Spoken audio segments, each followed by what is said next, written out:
After all the build-up and all the hype, November the 1st is finally here. It's Brett Favre's return to Lambeau Field.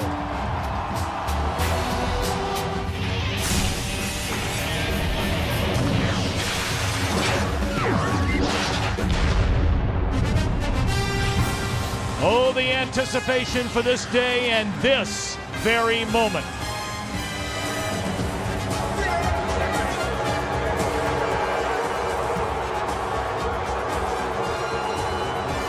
We welcome you to sold-out Lambeau Field in Green Bay, Wisconsin. The 6-1 Minnesota Vikings come to town to take on the 4-2 Packers. Hi again, everybody. Alongside Troy Aikman and Pam Oliver, I'm Tom Brenneman. Welcome to the NFL on Fox. Troy, for Brett Favre, it's one thing to wear a Vikings uniform, to then play the Packers in Minnesota, but now at Lambeau Field in Green Bay, how do you think he feels right now? Well, I think some of the things that were the most awkward or unsettling for him coming back here to Green Bay are now behind him. The bus ride into the stadium here, getting dressed in the visitors' locker room, walking down a different tunnel from the one he had experienced for 16 years. But once he gets onto the field, there is nobody that's going to be more comfortable out there than Brett Favre. 16 years to draw upon, and because of that, I think he's going to play well. Last year, the Packers turned the page at the quarterback position. Aaron Rodgers had a very nice year, his first year as a starter, and he is playing very well coming into this matchup today.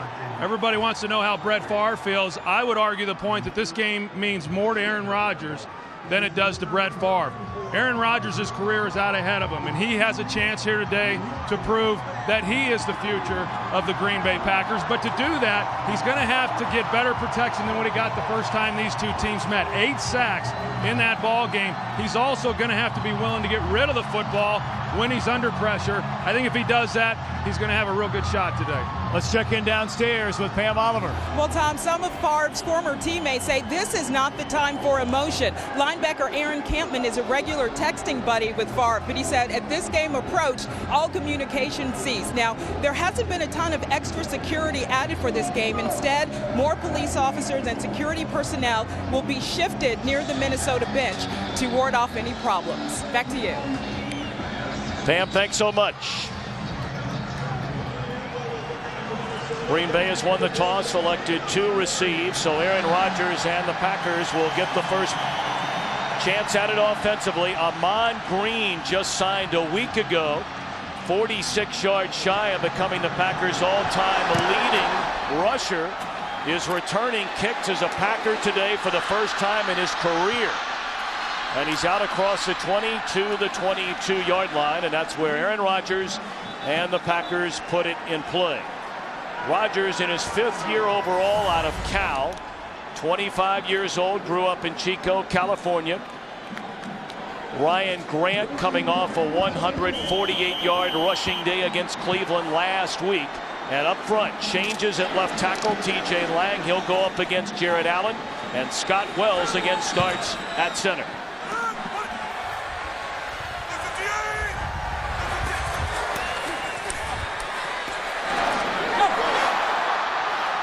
Grant, the reception out of the backfield, and he has a first down to the 35. Minnesota so talented defensively, especially up front, where Allen, Kevin Williams, and Pat Williams all went to the Pro Bowl a season ago.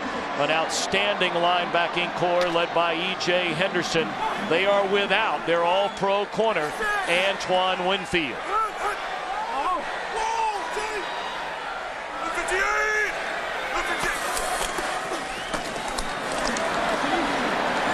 Nowhere to run.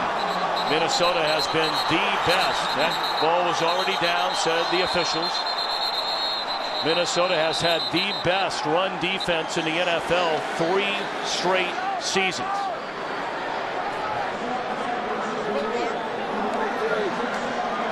Which part of the rest of the football? 2nd down.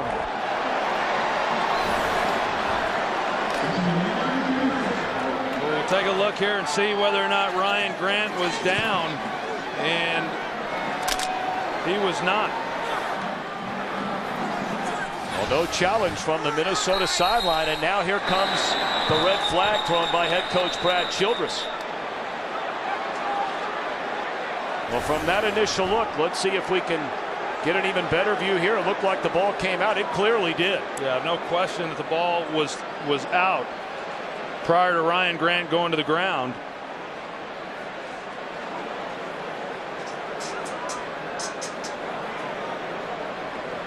Chad Greenway stripped it out of the hand of Ryan Grant. Ben Lieber covered it up. This is a huge call right from the get-go. Progress is a non-reviewable play. Therefore, there is no challenge by Minnesota. It will be second down. With the play clock operator, please reset the play clock to 10 seconds.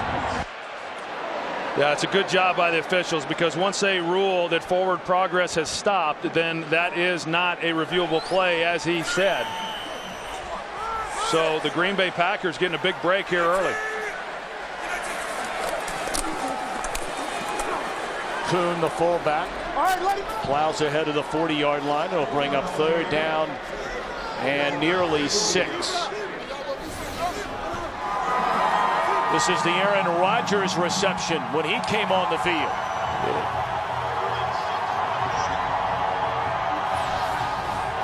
You know, everybody was anxious to see what the crowd reaction would be when Brett Favre takes the field, and when the intros were made, this place erupted for Aaron Rodgers.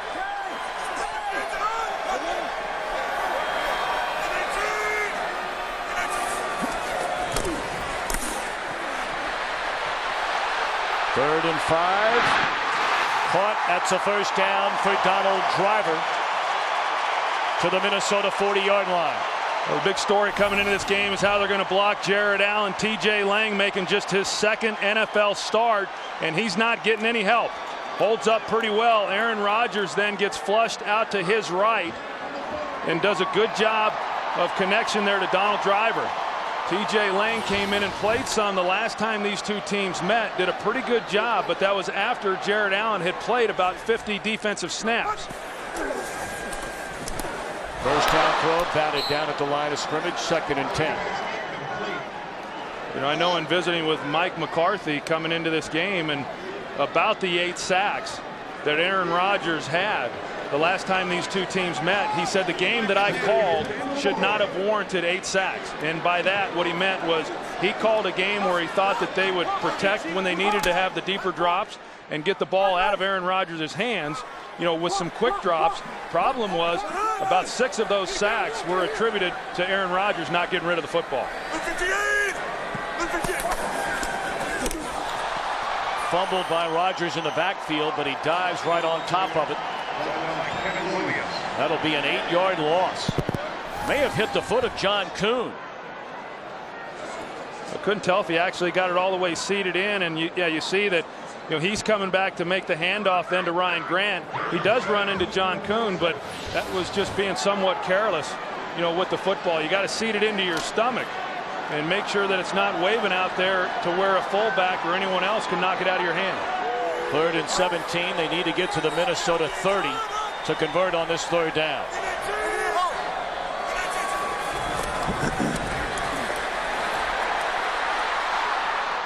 Ball hit as he threw by Ray Edwards. And the opening possession for the Packers stalls at midfield. I'll tell you, so much of the attention is on Jared Allen because of the fact that of those 8 sacks, he had 4.5 of them. Ray Edwards did a heck of a job in that game as well of getting pressure on Aaron Rodgers.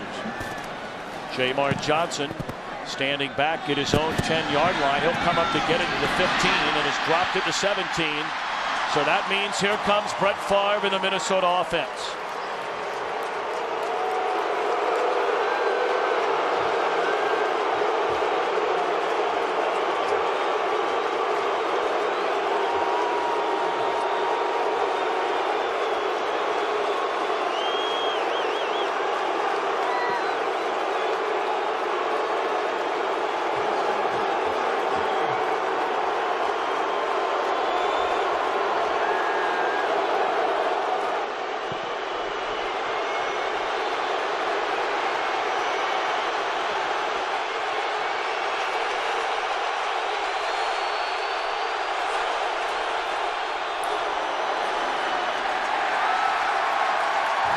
Peterson back to the line of scrimmage, maybe picked up a yard.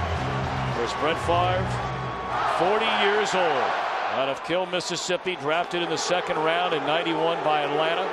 After 1 year was traded to Green Bay, became the Packers starting quarterback in week 4 of the '92 season, and has now started every game since. A favorable spot, a 3-yard gain for Peterson, 2nd and 7.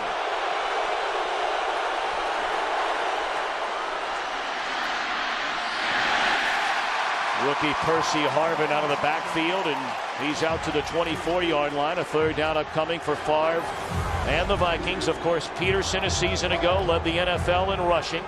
Bernard Berrien did not practice all week with an injured hamstring, but he's in the lineup. So many weapons and an outstanding offensive line.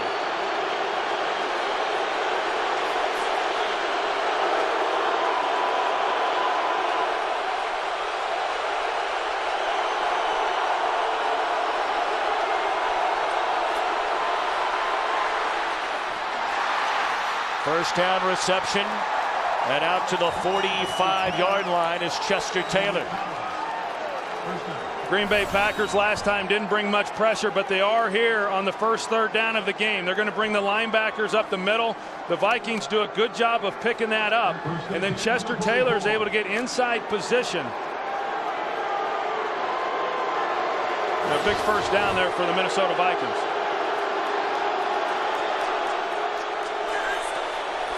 Gain of 20, and on first down, Peterson back in the game.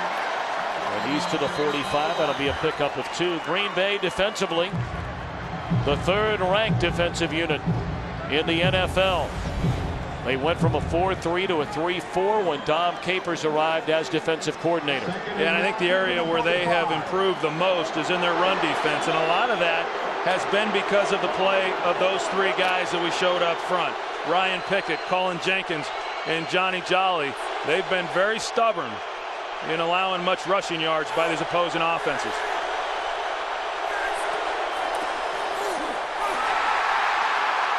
Coming down the line to make the tackle, Clay Matthews, the #1 pick out of USC. He took over as a starter the first game against Minnesota, and he's been making plays ever since. Clay Matthews, yeah, he's a talented guy, and he got the start a few weeks ago, and he's really making the most of it. He's very quick, strong. He can do it all. He's a versatile player. 3rd and 9.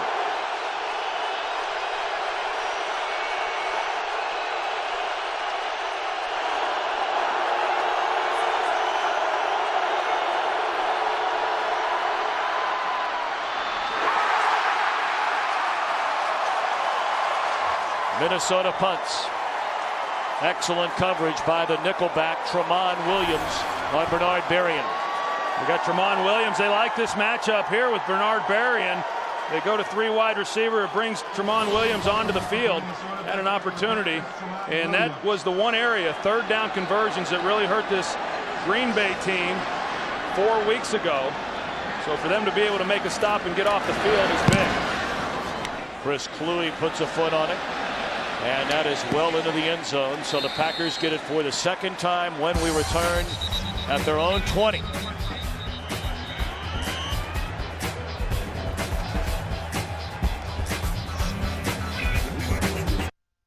Today's game on Fox is sponsored by Southwest Airlines. Go to southwest.com, grab your bag, it's on.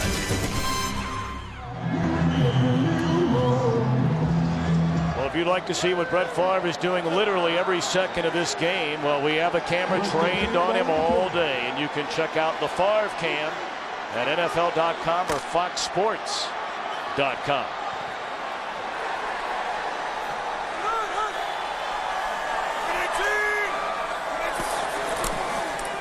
Midway through the opening quarter, Aaron Rodgers looking for the big one down the field, throws into coverage, double coverage, and nearly intercepted by the strong safety Tyrell Johnson. He had an eye on Greg Jennings, and that's a guy that Aaron Rodgers told us he'd like to get more involved in the game today. Yeah, well, he might want to wait until he's single covered and doesn't have 2 guys on him. You know, they go play action and think maybe they'll have a chance for something big down the field, but the Vikings were not fooled.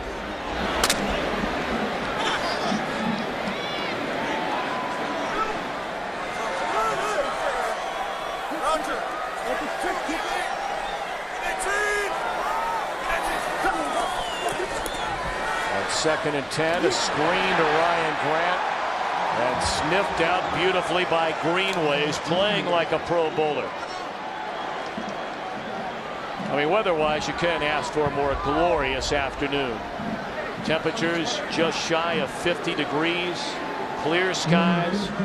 It's going to be chilly as the game goes on, but for the first day of November, mighty nice.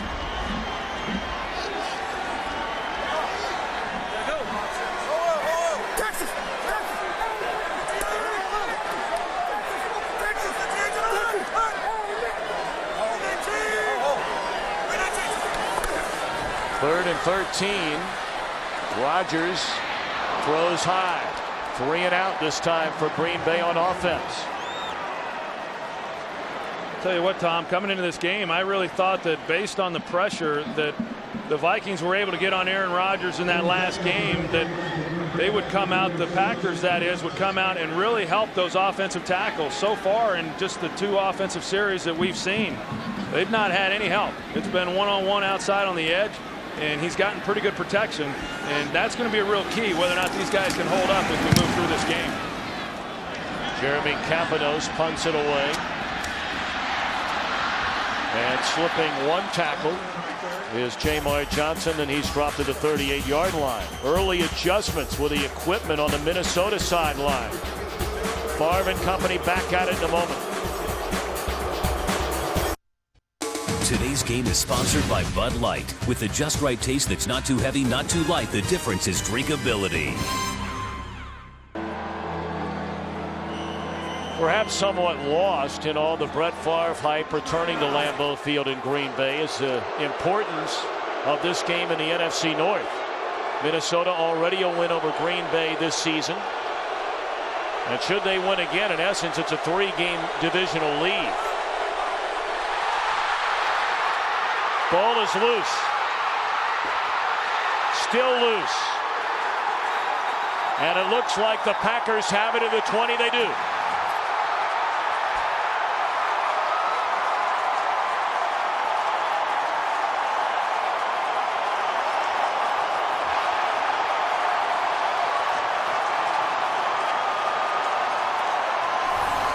Tom, it didn't look like Favre was even expecting the snap. You're going to see he's checking out the defense. He makes a protection call, and John Sullivan, the center,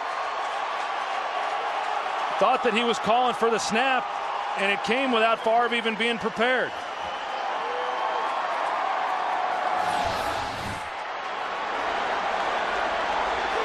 So a turnover at the 7:03 mark. Rodgers and the Packers at the 20-yard line, 21-yard line. They give it to Grant, cuts it back to the inside and bangs his way inside the 15.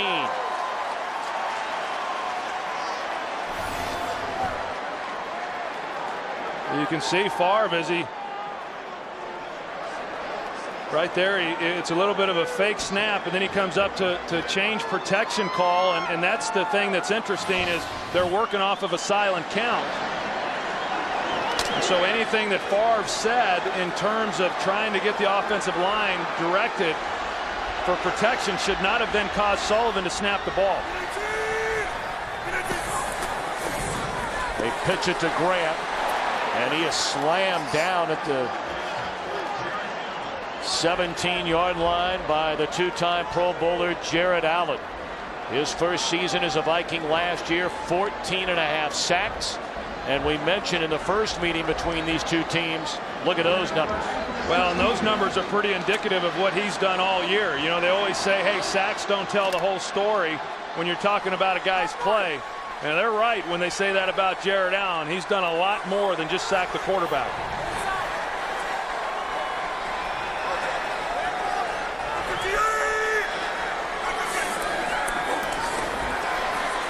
Rodgers on 3rd and 5, rolls, and down he goes. That'll be a loss of 2. So after getting the turnover at the 21-yard line, they get a 9-yard run, and then a couple of big losses, and out comes a field goal unit led by Mason Crosby.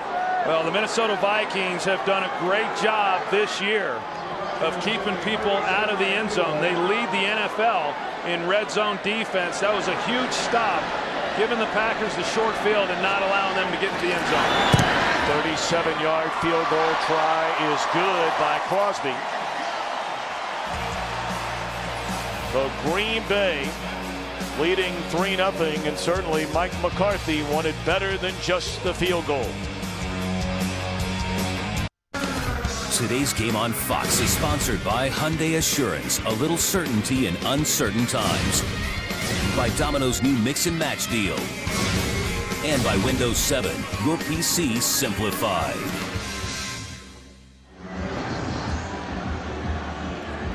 A golden chance for the Packers to jump in front by a touchdown after the turnover, but it turns into a 37-yard field goal by Crosby.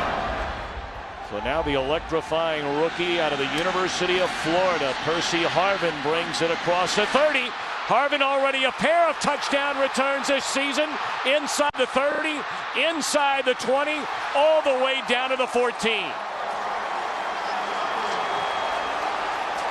He's brought one back from 101 yards, another back for 88 yards, and nearly the distance here. And the reason why he's so good at it, Tom, is he really presses the hole. A lot of these guys that return kicks, they want to get to the sideline, not Percy Harvin. He immediately takes it north and south. He gets one-on-one on the kicker, and then it's just a foot race as to whether or not he can get to the end zone. But there's not a lot of jitterbug in Percy Harvin when he takes the ball and has it in his hands.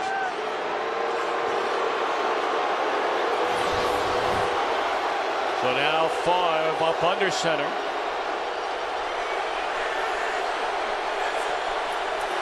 At the 14, he'll give it to Peterson.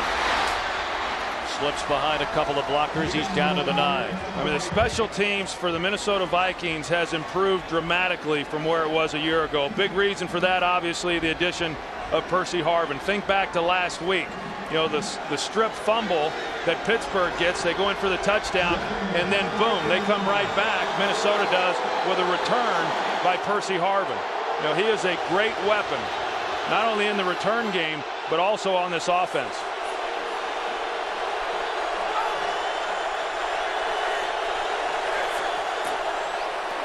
Little delay to Peterson. And maybe picked up a yard. Good play by Ryan Pickett, the nose tackle, to wrap him up. Boy, it sure was, because he went right through the center and just pushed him right back. You can see he goes right through him and then is able to make a play on Adrian Peterson. And that's really the key when you think about why Green Bay had success the last time these two teams played, is because they never really allowed Adrian Peterson to get any kind of room in front of him. And you got to hit him immediately.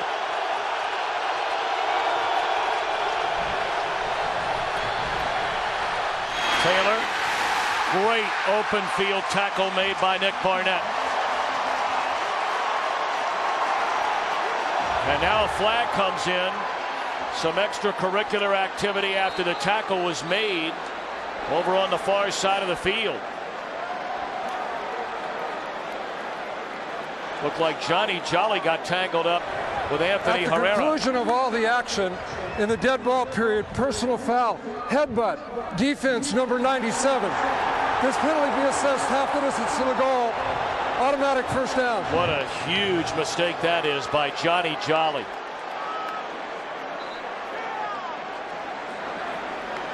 Boy, it's such a great defensive stop. Nick Barnett out there one-on-one on Chester Taylor, and then you've got a penalty like that with Johnny Jolly. Here's Johnny Jolly right here.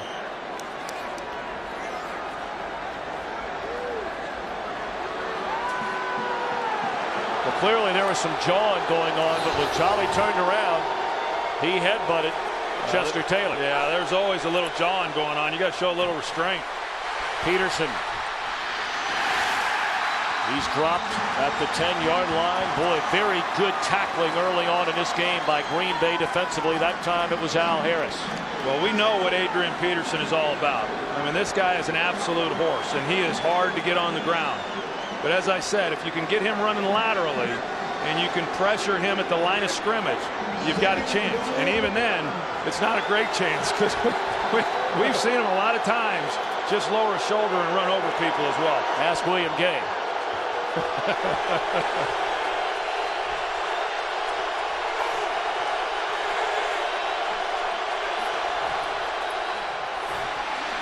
Peterson inside the 5, down to the 2-yard line. It'll bring up 3rd and goal for Minnesota.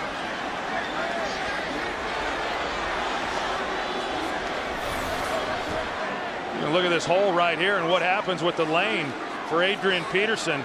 I mean, pretty good. And that's what they've been able to avoid in the previous matchup. 3rd and goal, just outside the 2.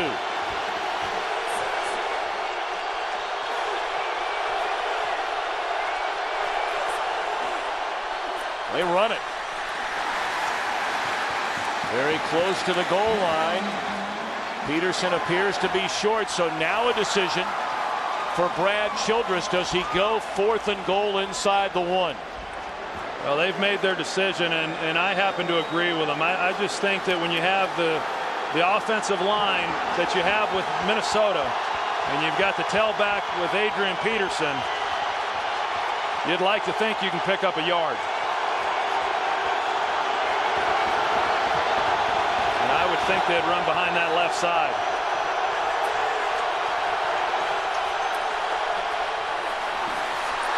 Did he get in? Yes, touchdown Adrian Peterson. So after struggling so mightily inside the red zone a week ago against Pittsburgh, 2 big turnovers, going on 4th down, and unable to get in, they do so today. I guess just enough. Adrian Peterson decides to try to go over the top. The ball breaks the plane. And I think that's a lot of the reason as to why you go for it today. Big game.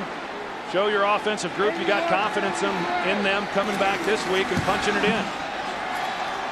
Point after good by Ryan Longwell, another former Packer. But that scoring drive began with Percy Harvin's 77-yard kickoff return, capped off by the 1-yard dive from Peterson. 7-0 Vikings.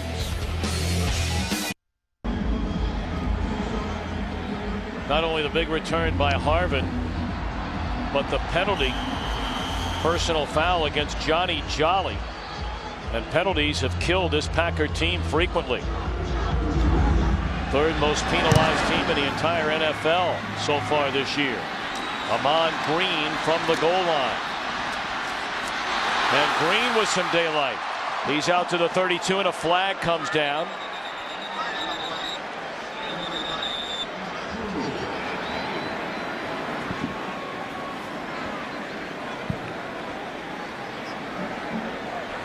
During the return of the kick, holding receiving team number 51. 10-yard penalty, 1st down. So in his return to Lambeau Field, Brett Favre celebrates a Minnesota Vikings touchdown. 1:11 to play in the opening quarter from Lambeau Field in Green Bay, and Minnesota 7-3 lead over the Packers. Aaron Rodgers hands it to Ryan Grant, cuts it back to the inside. He's up to the 21-yard line. A good gain on 1st down for Grant. What a day of action in the NFL and in Major League Baseball on this Sunday, November the 1st. Coming up next, it'll be Game 4 of the World Series. The Yankees leading 2-1. CC Sabathia again comes back on 3 days rest. Has been lights out in the postseason. And he'll be opposed by Joe Blanton. Joe Buck, Tim McCarver, Ken Rosenthal and company standing by in Philadelphia. Juggled, and then did Johnson catch it? Yes, he did. 2 yards short of a 1st down, but a pretty nifty reception there by the rookie out of LSU. Boy, it sure was. It should not have been as difficult as what he made it look. I mean, a perfectly thrown pass there by Aaron Rodgers. Hits him in stride. He would be able to turn up the field and get some extra yardage, but, you know, he hangs with it and is able to haul it in. That'll be the final play of the opening quarter. Brett Favre and the Vikings leading the Packers 7-3. The NFL on Fox continues after a word from your local Fox station. Third down and a long yard for the Packers. And Rodgers out of the shotgun, fakes it, and is looking down the field, being chased by Edwards, who got him all the way back to the 17. 8 times he was sacked in the first meeting, and Edwards gets him here on a critical third down. Well, they go off play action and trying to get the ball to Donald Driver. E.J. Henderson knocks him off course, but it was good coverage all the way around. Even when Aaron came off of Donald Driver and then tried to go elsewhere with the football, there was just nowhere for him to throw it. Now, he can't take that sack. I mean, you just throw it away. If nothing else, I mean, you're giving up yardage on field position. Jamar Johnson from a 28-yard line, and a pretty good return. Already had a big kickoff return, 77 yards by Harvin. And this return by Johnson brings it out to the 49-yard line. Favre so far 3 of 4, 18 yards without a touchdown or an interception. You know, Tom, when I was with the Cowboys and we would play the Packers with Brett Favre in big games, big playoff games, we always felt that we had to get out on them pretty early because Favre would come into the game with so much adrenaline, he'd have a hard time calming himself down. He'd miss a large percentage of his passes early in games. That didn't happen the last time these two teams met, and it hasn't happened here today. And the reason is they really haven't had to throw anything down the field. Peterson for a couple of yards. Let's check in with Kurt Menefee. Game break time and head back to Los Angeles. And the Carolina Panthers have kept it on the ground against Arizona. This is the second touchdown of the day for Jonathan Stewart. 126 yards rushing in the first quarter for the Panthers. They just started the second. Carolina's up 14-7 over the Cardinals. Tom, Troy, and Pam. Kurt, thank you very much. Arizona coming off a very impressive win against the Giants last week. Favre throws, catch made by Sidney Rice, who's had back-to-back monster games. 312 receiving yards the last 2 Sundays. Back-to-back 100-plus yard games. Sidney Rice was a young guy when he came into this league, just 20 years old, had a good rookie season. And then last year, his sophomore year, had to battle some knee injuries, didn't have the season that he had hoped for. Came back this year, and right from the beginning, he and Brett Favre have had a real connection.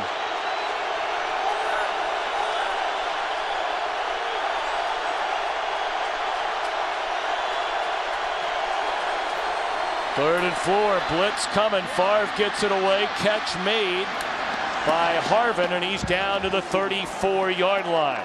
It's either been Harvin or Chester Taylor better than 50% of the time on third down throws by Favre. And a lot of underneath throws and allowing Brett Favre to really kind of settle in. And the Packers are trying to bring pressure. They're trying to mix it up. They know they've got to get him out of his comfort zone, but yet they've not been able to get home on Brett Favre.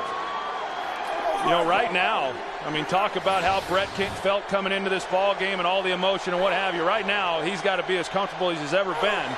A guy who won 76% of his games here at Lambeau over a 16-year period. Pump fake one way and throws the other way, and a catch is made by Berrien inside the 25, and that'll be another Minnesota first down.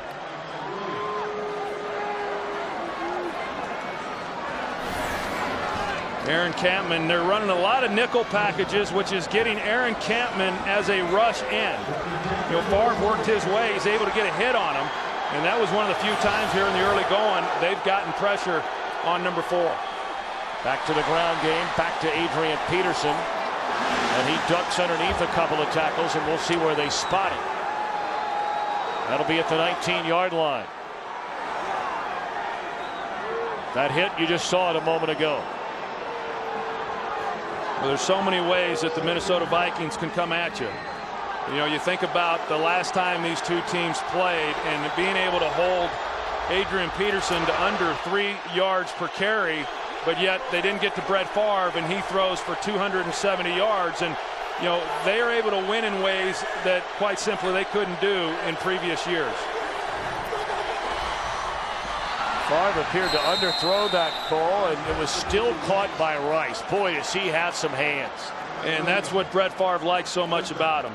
Not a real speed guy, but if you don't respect him, he can run by you, but he has great athleticism and the ability to make some really tough catches. And this is a ball that's just not very well thrown, but great extension there by Sidney Rice hauling that in. First down at the Green Bay 12 for Brett Favre and the Vikings.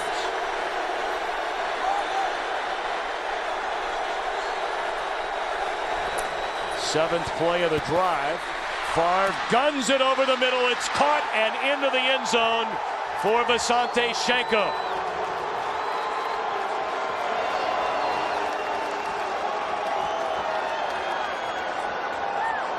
He might be 40, but after getting his arm surgically repaired at the end of last season, Favre is throwing bullets again. He's trying to get the ball to Kleinsasser in the back of the end zone. But a good job right there by Visanthe Shiancoe. You see him hook up, and then he is able to get separation and good timing there with Favre. Point after is good. Shiancoe, his 9th touchdown in the last 12 games. He's become a big target for Brett Favre, his first touchdown pass of the afternoon. Today's Game on Fox is sponsored by The Blind Side, starring Sandra Bullock, in theaters everywhere November 20th. By Frost Brewed Coors Light, the world's most refreshing beer. And by Ford. Drive one.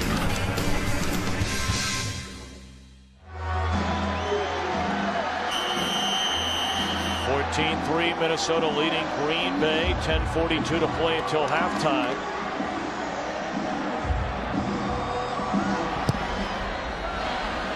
Short kick by Longwell, and sliding to get it as Ahman Green gets to his feet, and not a bad return out to the 23. Aaron Rodgers and company trying to answer, needing points.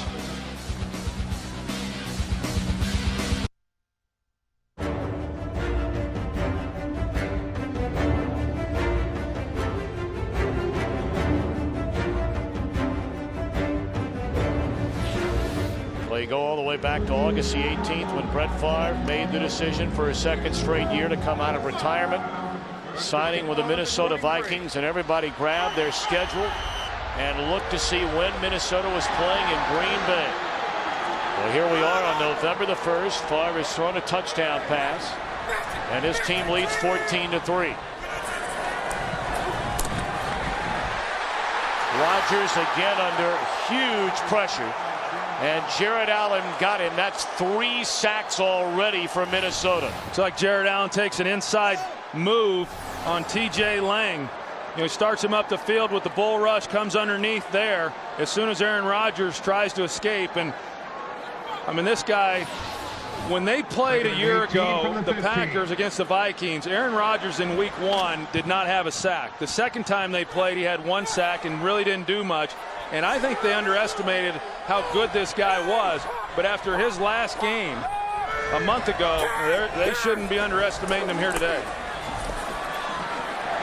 They give it to Ahman Green, his first carry since being signed 2 weeks ago. And we came in talking about the sacks by Aaron Rodgers. He's been sacked 25 times coming into this game.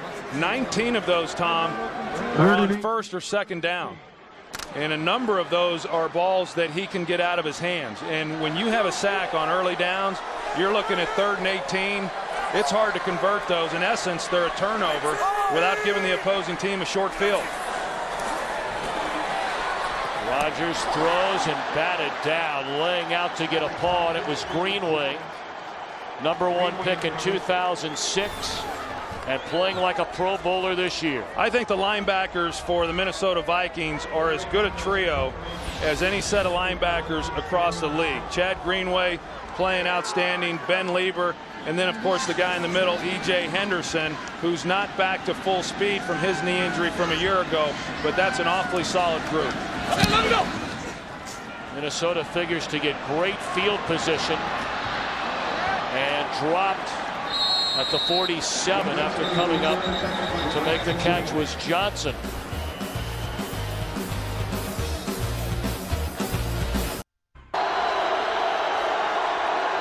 only needing 58 yards total on their last 2 possessions to score 2 touchdowns. Peterson into the open field and still on his feet inside the 30, and finally caught by Al Harris close to the 15-yard line.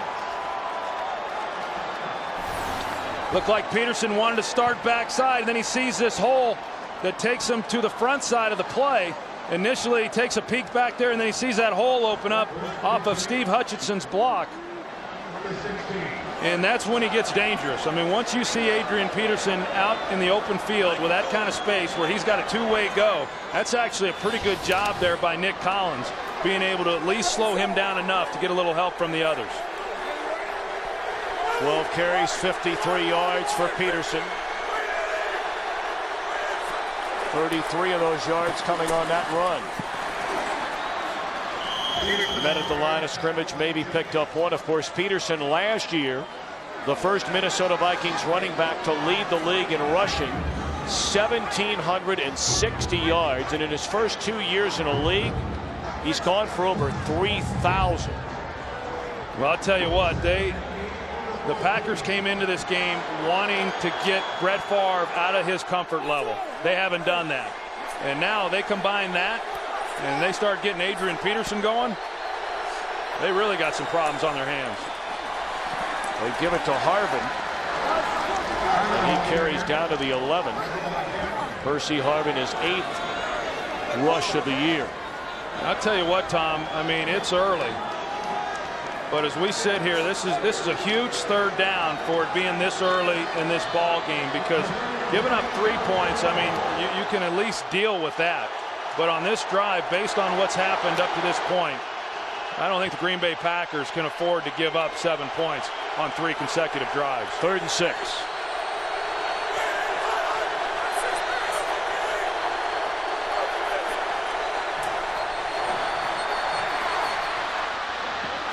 Incomplete. He had an eye on Berrien. Berrien wanted a flag. Pretty good route there by Bernard Berrien, and good coverage also by Charles Woodson. Bernard Berrien's the inside receiver, and he's going to run a little out and then take the post. And Charles Woodson stays with him pretty good there. I didn't see anything that was worthy of pass interference. Well, you said the Packers needed a stop. Attempt a 30-yard field goal. And they deny the pass to the end zone by Favre. So now Longwell on for a 29-yard field goal try. And flags litter the field. This could be a big call here. If this is against Green Bay, that would make it a 4th and 1, and maybe Brad Childress thinks about going for it. Well, that'd be the 2nd time that the Packers had made a stop defensively and then gave up, yardage because of a penalty. Neutral zone infraction. Defense stepped into the neutral zone, causing an offensive player to false start. 5-yard penalty will remain 4th down. I'll tell you, it's a good call. Well, let's see now what Brad Childress decides to do. We've seen him go for it already on 4th and 1. That was at the 1-yard line when Peterson had the touchdown. And he wants him to measure it. He wants to know exactly how far away he's going to be. And he can get that. I mean, on 4th down, you can ask for a measurement.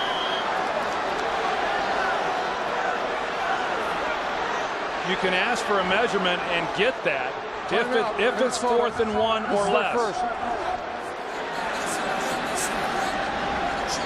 Well, Childress spends a timeout, the first used in the half by the Vikings. And his decision when we come back.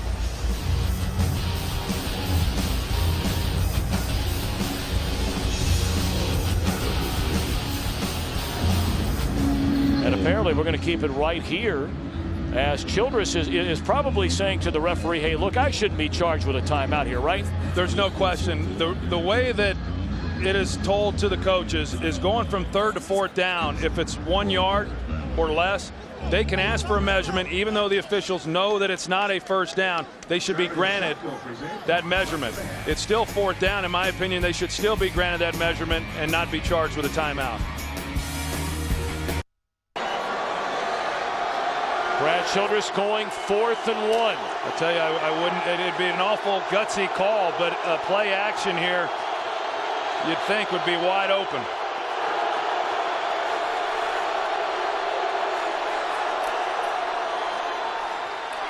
I'm not sure if Peterson got it. They elected to run the ball rather than play action, and Peterson is denied the first down.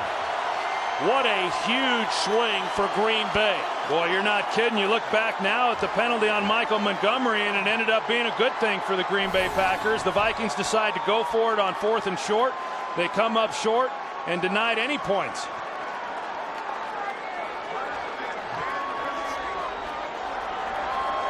It's a good job by that defensive front of the Green Bay Packers. Just hanging in there and not allowing any movement whatsoever. Now with 6:53 to play until halftime. Rodgers up against the 5-yard line. This drive starts at the 8. And they give it to Grant, trying to break it to the outside. And is run out of bounds by Benny Sapp. Flag down on the field.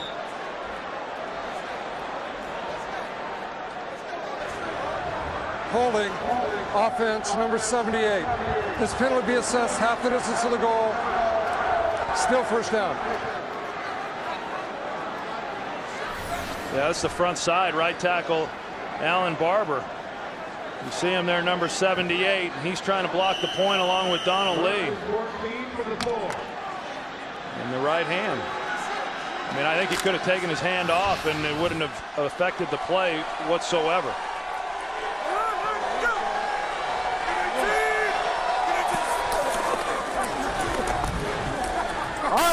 They give it to Kuhn, and he's out close to the original line of scrimmage. This Minnesota defense is really doing a good job here in the first half, and I know coming into the game you look at this as to where the matchups are favorable maybe to Green Bay, and I think if you look at Green Bay's perimeter players against the secondary of Minnesota, you'd say, wow, we should be able to get some things on them, especially when you consider the fact they're without their Pro Bowl corner, Antoine Winfield, and yet they've not been able to get any plays. Rodgers will run it, and caught from behind by Kevin Williams. So it's 3 and out again for Green Bay. What a great job by Kevin Williams. The pursuit that he has, he's going to come up the field and he just stays with it. And once he sees Aaron Rodgers take off out of the pocket, you know, to be able to run him down, Aaron Rodgers is an awfully nifty runner. You know, he's the second leading rusher on this team. But great hustle play by Kevin Williams. So after the penalty, it's 3rd down and 3. And Rodgers looking around, flag down, completion made across the middle to Jennings. He has a first down out to the 31-yard line, but again, there are flags all over, 3 of them.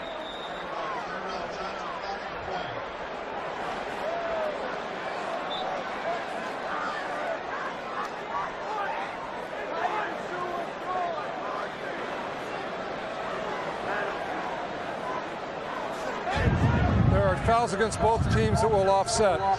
Holding, defense number 23. Holding, offense number 70. By rule, these penalties offset. Replay, third down.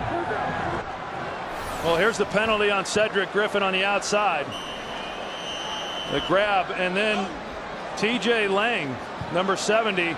You got Jared Allen, who came all the way across, and then as Kevin Williams tried to come around, that's when TJ Lang grabbed hold. Well, you just get the feeling, Troy, that Green Bay has to get a first down here to get any momentum at all.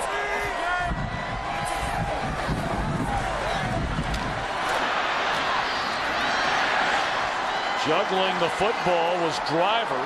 Rodgers pass complete to Driver. And it is a reception, and that is the much-needed first down. It was a little more contested than what Aaron Rodgers thought it would be. Jimmy Kennedy, you're going to see him drop underneath. Actually, it was the opposite defensive tackle, but he drops underneath that, and then he becomes a part of pass coverage. But you're right, Tom. I mean, a first down, something that they desperately needed to get something positive going here in the second quarter. Well, the Packers have a grand total of 48 yards of offense so far in this opening half. Grant picks up maybe 2. Now you talk about this Minnesota run defense. Grant was the last individual running back to rush for better than 100 yards in a game against the Vikings. You've got to go all the way back to 2007 since that has happened. And the Vikings' current streak of 30 consecutive games not allowing a 100-yard rusher, the longest in the NFL. Well, Ryan Grant has had a lot of good days against this Minnesota team. Very few running backs have. But he's not having one of them here in this first half. They fake it to Grant, and before Rodgers can even look up, he is sacked again. 4th time in the game. Pat Williams got him this time. The thing of Pat Williams is primarily a run guy, which he is, but he's also able to get a pretty good push in the middle, especially when you've got Wells, who pretty much just let him go. And Pat Williams, you know, in a lot of ways, you talk about the Iron Man, Brett Favre, and all the games that he has played in. Here Pat Williams is in his 13th season, a guy who constantly gets double teamed. And yet at 37 years old, he's still playing at a pretty good level. Not quite the player that he was a few years back, but still a force. 3rd and 12. Rodgers steps up, throws too tall. Rodgers pass incomplete to Jones. Well, Brett Favre's going to get it back one more time, barring a turnover on the upcoming punt. You know, they get a good break defensively, and they're able to give the ball to their offense, and the offense is just completely out of sync. I mean, this is a group that has gotten better each week. One of the more productive offensive units in football, but they just haven't been able to get into a rhythm. Johnson cuts it back up and brings it out to the 40-yard line. Well, it's shaping up to be one perhaps for the ages. A fall classic has been just that so far. The Phillies and Yankees splitting the first 2 games in the Bronx. Game 3, the Bombers powered their way to a 2-1 series lead. Coverage of Game 4 coming up tonight from Philadelphia. 8 Eastern, 5 Pacific, and high definition only on Fox. Big sports day in Philadelphia with the big win the Eagles had over the Giants, and then a walk across the way and go take in the World Series game. Pretty good tailgate day there. Not bad. Not bad. Favre on first down. The quick hit to Rice. He's across midfield, and that's a first down to the 47. That should take us down to the 2-minute warning, as Favre is in no hurry to bring his team up to the line of scrimmage. Vikings lead 14-3, looking for more before halftime.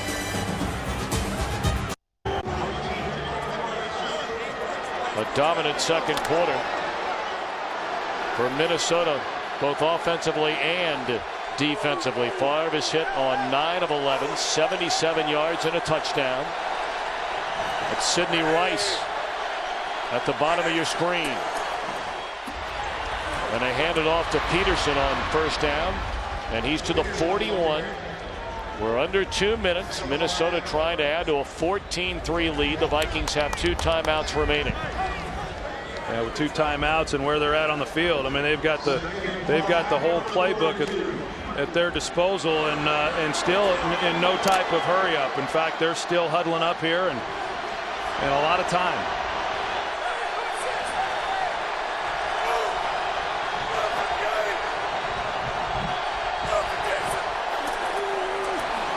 Quick throw to Harvin, bounces off one tackle and lunges forward for a first down. Yeah, that's one of the things that Brett Favre has really brought to this offense. A lot of teams do it. The Vikings did it in the past, but Brett does it probably more than any other quarterback. A lot of those types of throws aren't even called. If he sees a defensive back off, he'll just pull up, make eye contact, and deliver the receiver the ball, especially if it's Percy Harvin.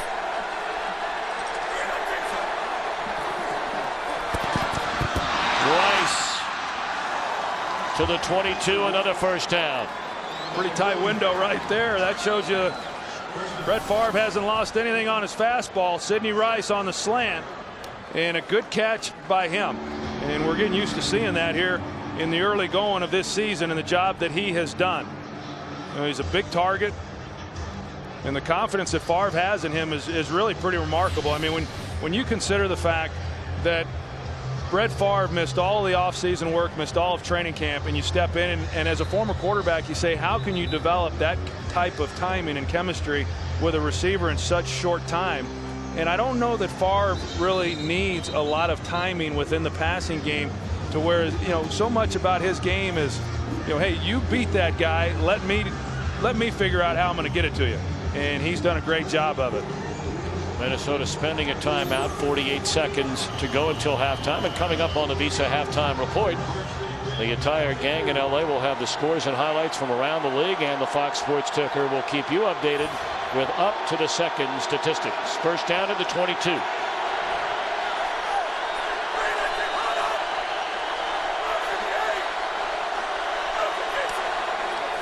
Blitz coming, they pick it up. Favre throws off the fingertips of Harvin.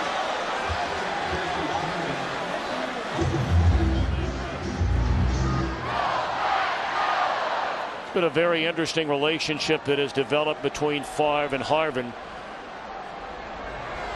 You know, there's a 19-year difference in age. Favre theoretically is old enough to be his dad, and Percy laughs. He says, you know, he's taken me under his wing. He has taught me so much about the game in such a short amount of time. People are surprised when they hear that. He's taught a lot of these guys a lot of football in a short period of time.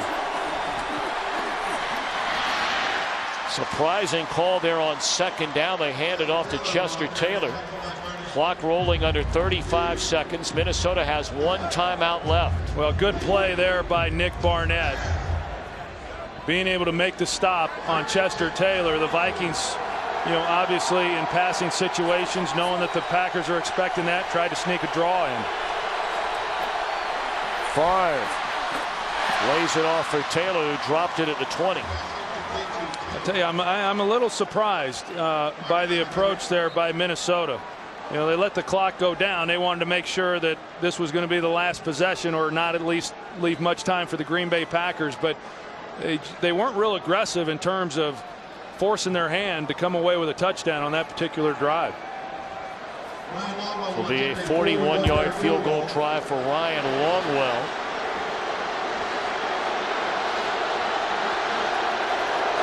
Good snap, good hold, and as Longwell did for so many years, wearing a Packer uniform, he bangs it right down the middle. So here we are with 9 seconds left to play until halftime. 17-3.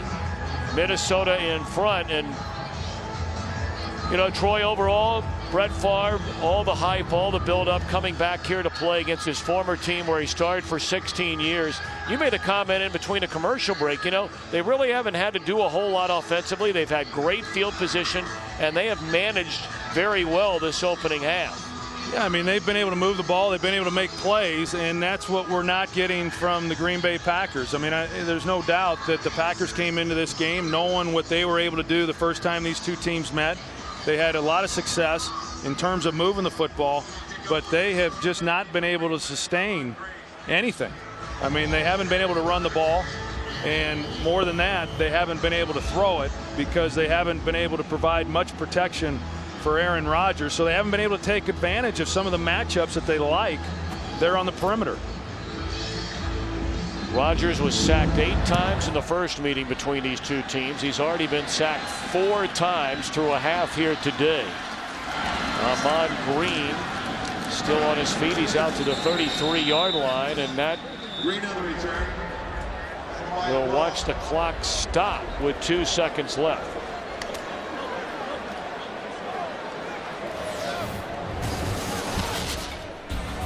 Well, when Brett Favre first came out, a lot of boos, some cheers, that boyish grin and smile that we've seen going all the way back to '92. And after an early miscue, Very few mistakes ever since. Yeah, I mean, his center, John Sullivan, is the only guy or the only thing that's made him uncomfortable so far since this game started. You know, I mean, the Packers haven't applied any pressure on him. And with a 14-point lead, he's feeling pretty good right now going in at half. Well, that pretty much is indicative of the opening half for the Packers. They stumble their way through this opening half on this November the 1st under a harvest moon. Aaron Rodgers up against Brett Favre. It's 17-3 Vikings over the Packers, and NFL on Fox continues after a word from your local Fox station.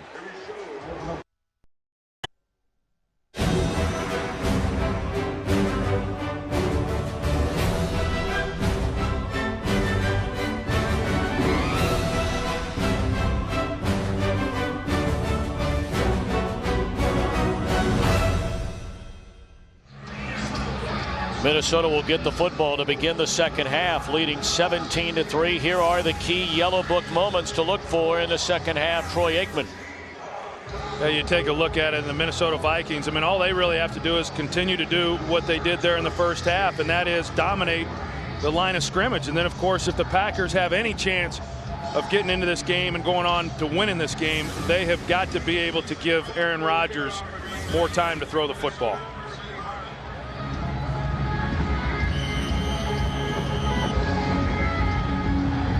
Well, the Packers offensively, one of the worst first halves of football in recent memory.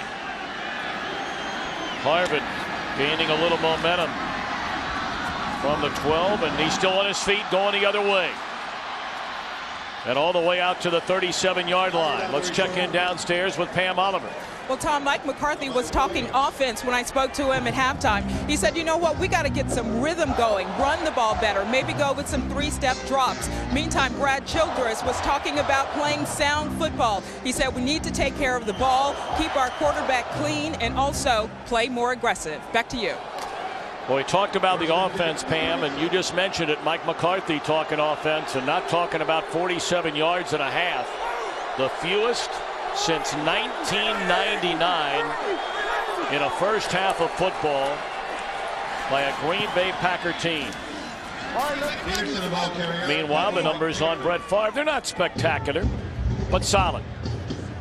No, they're solid, and they're solid because he was able to get into a comfort level early in this ball game and just complete some high percentage passes. And we saw earlier they only knocked him down one time, and they just have not gotten pressure on him. That was a point of emphasis coming into this game based on what happened the last time they met, but yet the results have been the same. Adrian Peterson off the right side. Flags come in very late. Carries out to the 42, and again we wait on the flag. Holding offense number 76. 10-yard penalty. Repeat, second down. Yeah, Steve Hutchinson, the left guard here, and the play is going to be front side. But in order to try to cut off Colin Jenkins, that's a hard block. And Steve Hutchinson is about as good as there is at the guard position. But when you're trying to get a guy who's slanting away and get in front of him, that's asking a lot. Favre on second down, throws to the far side. And incomplete. He was looking for Sidney Rice. Good coverage out there by Tramon Williams. You know, Green Bay throughout this ball game, we've seen them in a lot of sub defenses, and by that I mean 5 defensive backs. And you expect that whenever the Vikings come out with 3 wide receivers. But yet the Green Bay Packers are running their 5 defensive back packages even against the Vikings 2 tight end sets, which is somewhat unusual since that's a running formation.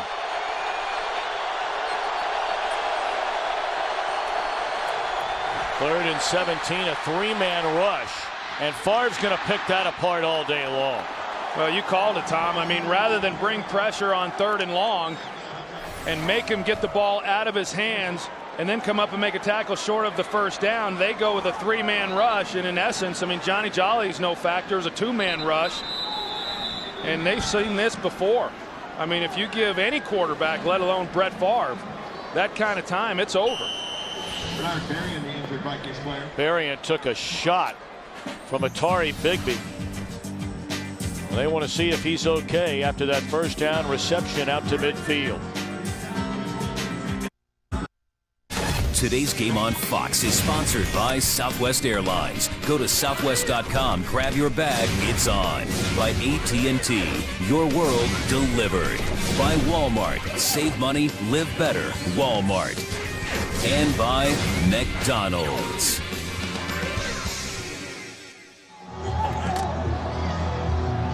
It took Bernard Berrien a minute or two to gather his wits after taking that hit from Atari Bigby. He appears to be all right.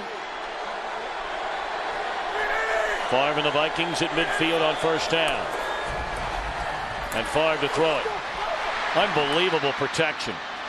Throws into traffic. The catch made by Harvin. He cuts it back the other way and into the end zone. Touchdown, Percy Harvin.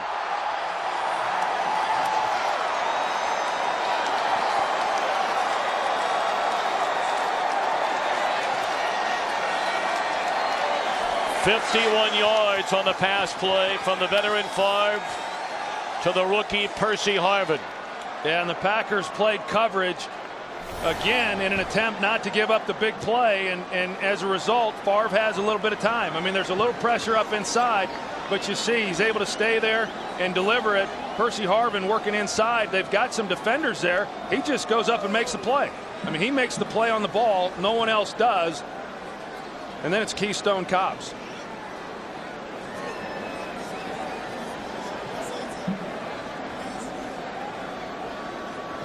Two Packers colliding there. It looked like Nick Collins, who is down on the field injured, got cut by his own man in trying to converge on Percy Harvin.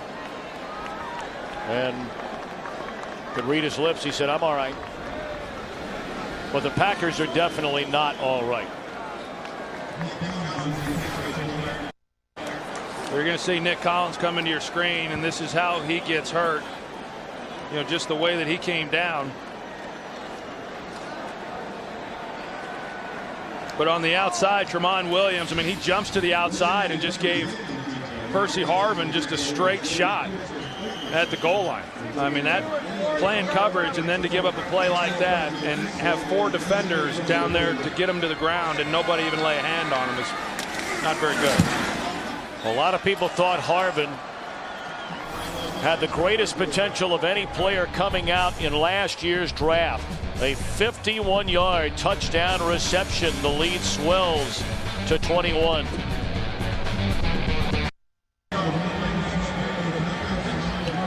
Minnesota leading 24-3 after the 51-yard touchdown catch by the rookie Percy Harvin.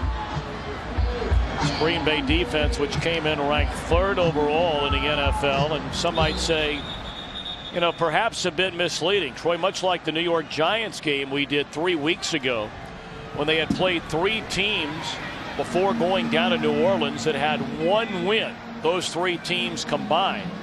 Here the last couple of weeks, Green Bay has gotten right against Detroit and Cleveland, but they're playing a very different animal in the Minnesota Vikings here today.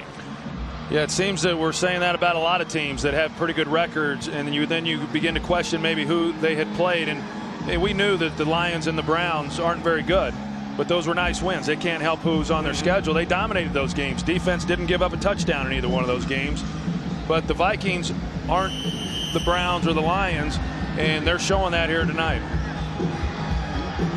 Ahman Green waiting on the kick from Longwell, who appeared to lose his footing as he struck the ball. But Green from the 2. And Ahman still on his feet all the way out to the 30-yard line. By Asher Allen. Defense looking for answers for Green Bay. What about the offense? 47 yards of offense in the opening half. Yeah, but I would look at the Packers defensively right now. I mean, for the Vikings to get the ball to start this second half, or for them to go right down the field and score, I mean, they have not been able to get any pressure on Brett Favre. We've documented that throughout this ball game, but yet they're not doing anything differently. They've got 2 of the best corners in all of football. You know, you can man up with those guys. They afford you the luxury of being able to bring extra defenders, and yet for whatever reason, Dom Capers refuses to do that.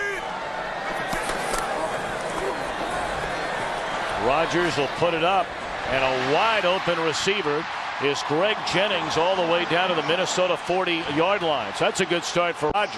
Well, they find the hole in the zone. It's a cover 2 defense in the secondary for Minnesota, and they're on the sideline about 18 yards is where the void is then in front of that safety. And looky there, Aaron Rodgers has time to make that throw, and as a result, it's a pretty easy completion. 47 yards of offense in the first half, 30 plays on that completion to begin the second half.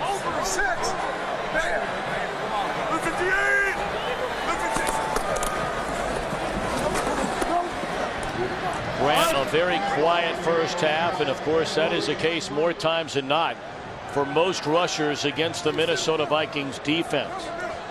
Well, and let's be honest, I mean, this is a difficult situation for this Packers offensive line. It's been in a state of flux all year long. The right side with their right guard Josh Sitton and then the right tackle Alan Barber are the only 2 guys who have started the same position, you know, throughout the season in all 6 games, 7 games now, and that left side has had a lot of changes.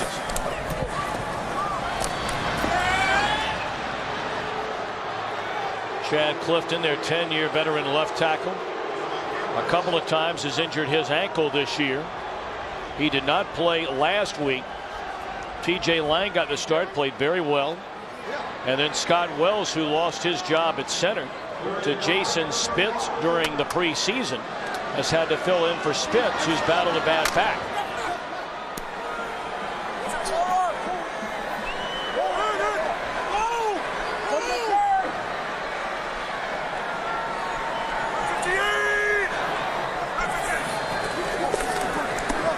Third and 5. Rodgers looking, has room to get a first down, and does. Tiptoes out of bounds at the 29-yard line. You know, on the other side, you've got the Minnesota Vikings. They bring a 4-man rush, and Brian Robinson, he's going to be able to get some pressure. They run a twist on that left side, and he's the one who flushes Aaron Rodgers out. Now, as I said earlier, Aaron Rodgers can run, and so because of his legs, he's able to pick up the first down. But that's been the biggest difference, is the Vikings have been able to get pressure with their front 4, and yet they've still brought extra people. But with a 4-man rush, you're able to play coverage, and Aaron Rodgers, for the most part, even when he has had time, which has not been a lot, he hasn't had anywhere to go with the ball. Got hit as soon as he threw, and a flag comes down. The rookie Asher Allen on the coverage there of Donald Driver.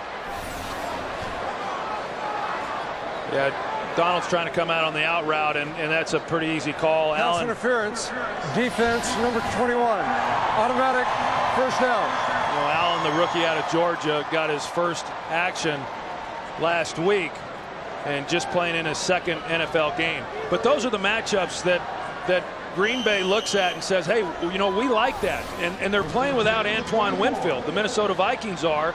And so what was already favorable in their opinion is even more so. You got a shot there to the face of Aaron Rodgers. Could have certainly gotten a flag on that.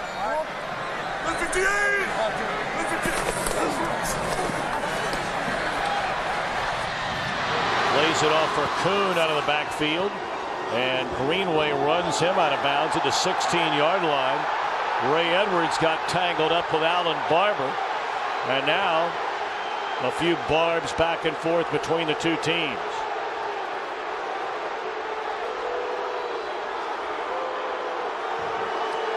So you've got Aaron Rodgers, who now has some time in the pocket. Donald Driver in the slot. He's going up the seam, and just good coverage. You got the safety collapsing on it. E.J. Henderson running underneath. Nowhere to go then for Aaron Rodgers, and you've got to come underneath. I mean, I know people at home are wondering, all right, well, he got some time to throw the ball there. How come we're still coming underneath?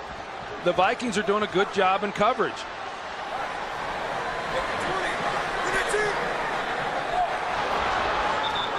Play clock nearly expiring, and Rodgers having to spend the first time out for the Packers. Knocking on the door, trying to get back in his game, and we have a long way to go at Lambeau Field.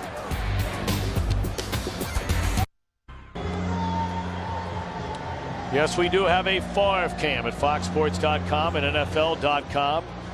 A camera that follows Brett his every move today here in his return to Lambeau Field. Log on if you'd like to check it out. I tell you, Tom, down here in this area is where they really miss their tight end, Jermichael Finley.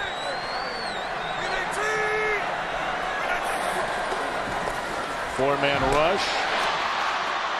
And across the middle down to the 7-yard line is the starting tight end, Donald Lee. You talk about Finley in the first meeting against Minnesota. 6 catches, 128 receiving yards. Yeah, 6 receptions all of last season as a rookie, and then he really exploded in the game against Minnesota the first go-around, and he's been kind of a big play guy, but more importantly, he's been a big target down here in the red zone.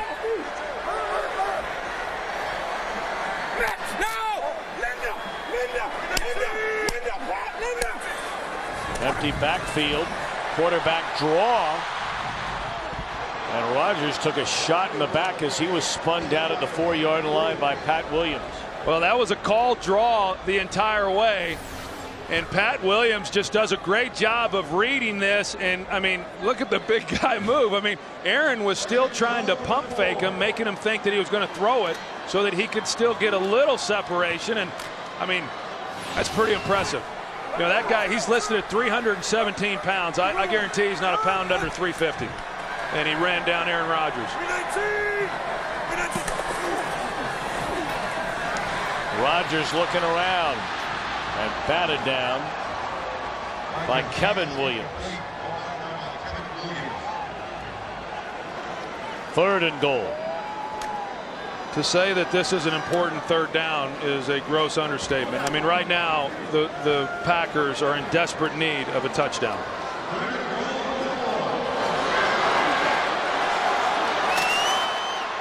Ninth play of the drive, arguably the biggest play of the drive.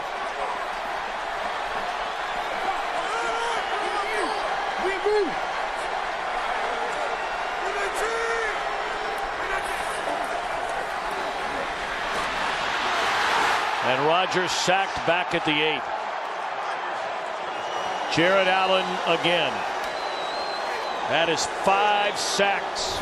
Yeah, Rodgers. I think this is on Aaron Rodgers again. You got the trip set over here, and he's working that way, but he's got a pocket to step up. He's got room to move and make something happen, and you can't stand back there and let these type of pass rushers come off the edge. And I don't want to harp on it, but yet I think Aaron Rodgers is a terrific young player, but at some point he's got to realize that you can't take the sacks that he has taken. 26-yard field goal try is good by Mason Crosby. Field goal's not going to do it. 24-6 Minnesota.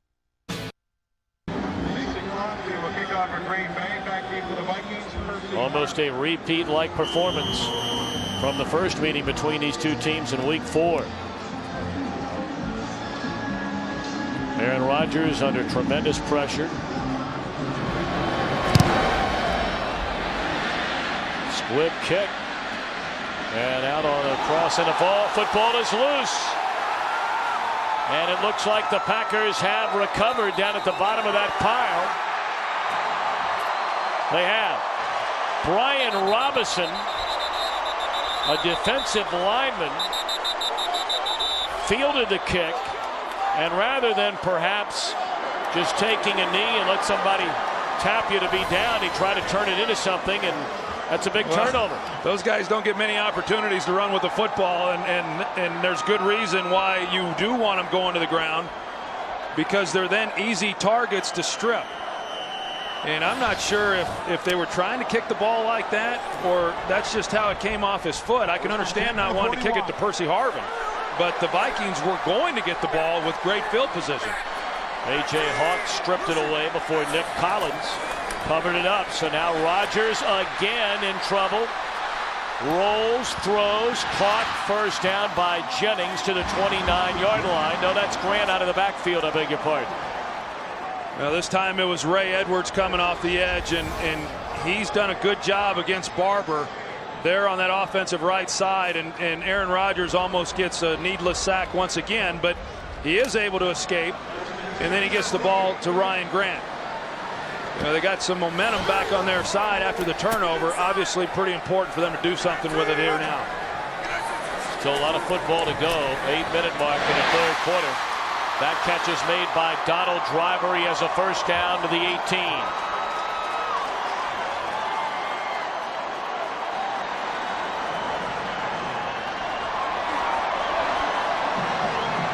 Not much to talk about offensively for Green Bay most of the day. Although these last 2 drives now starting to come together a little bit better. I think the fact Ryan Grant only has 20 yards rushing is probably the most surprising part, considering how much success he has had against this Vikings team. Greenway had him, lost him, and Henderson corrals him from behind. That'll be a gain of 2 for Ryan Grant. You know, this is an awfully aggressive defensive group. We talked about the linebackers in the first half, you know, how good they are and their ability to pursue, but they also get that kind of pursuit from their defensive front. And the Packers really haven't done anything yet to try to neutralize the rush or some of the over-aggressiveness by this defense with some play action, misdirection, some screens. I thought we'd have seen a lot more of the screen game than what we've seen so far. Ahman Green in motion. Rodgers lofts, nearly corralled by Donald Lee in the end zone. 3rd down upcoming. Just seemed to be a little bit of a miscommunication here with Aaron Rodgers. Looked like he expected Donald Lee to go a little deeper towards the corner of the end zone. Donald Lee initially coming off of that route flattened it out and just was not able to get his arm out there and bring that one in. You know, as I said, I think right now with what they're doing on the outside and the coverage that you miss a Jermichael Finley, someone who is a real tough matchup with virtually anyone they've got defensively. Rodgers to the end zone. Touchdown, Spencer Havener.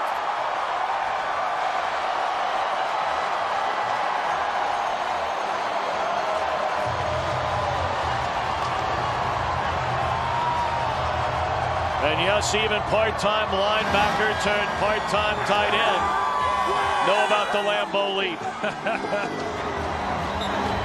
Well, Spencer Havener, yeah, a linebacker, and got his opportunity to get moved over to the tight end position because of how well he practiced when he was running the practice squad team for 2 years.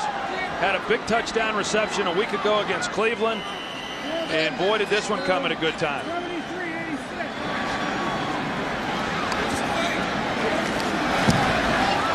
Is good to make it a 24-13 game. And as Troy Aikman has been reminding us for 2 days, Havener is a UCLA Bruin. He should be this versatile, right?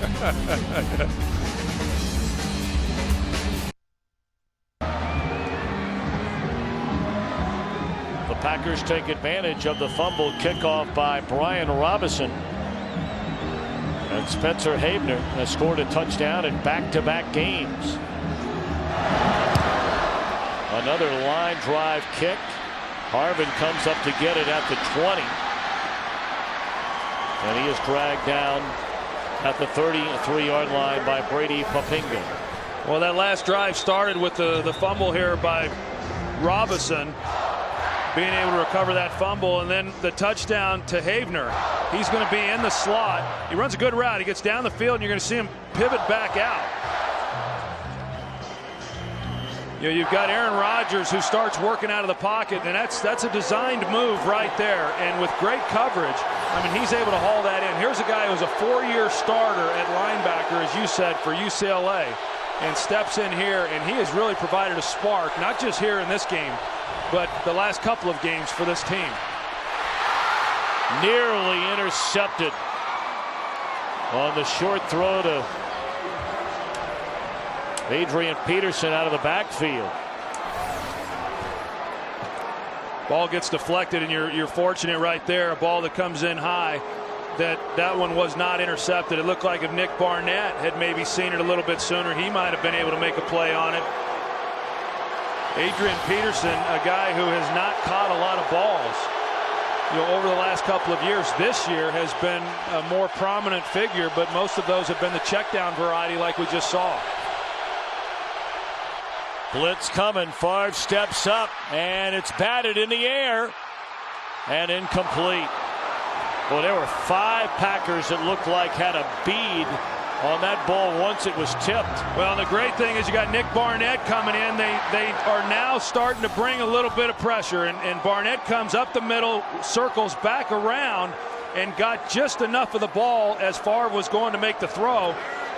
And that's a couple opportunities now that Green Bay's had to get consecutive turnovers. A great look at it right there. Ball up like that, it is rare that a ball like that's not intercepted.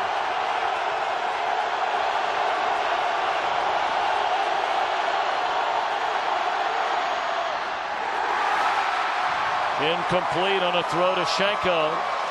So now the momentum clearly beginning to swing in favor of the home team. Desmond Bishop, who's getting his time on the field because of the injury to Brandon Chiller in coverage, does a nice job. On that third down, the Packers did not bring anybody. They stuck with their four-man pressure package. It was just good coverage.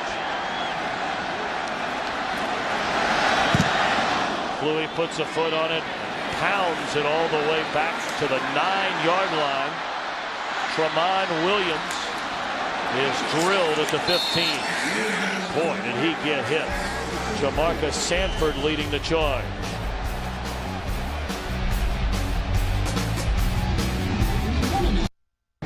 Take a look ahead at next week, the NFL on Fox, Week 9.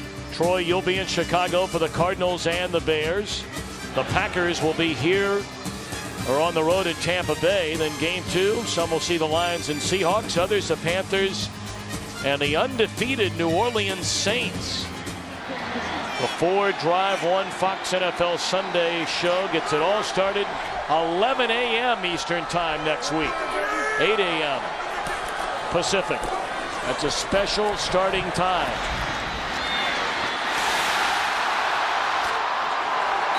Amon Green out of the backfield has a first down. And all of a sudden this Green Bay crowd and team has come to life. And talking with Mike McCarthy, what did he tell us, Tom? The first time that Amon Green gets the ball, he's going to want to run somebody over. He's had the ball before now, but you saw that he was definitely looking up contact. You know, everybody was wondering how he would be able to come in here today without having had any contact since last November. But he's given this team a little something. Shaking up on a play,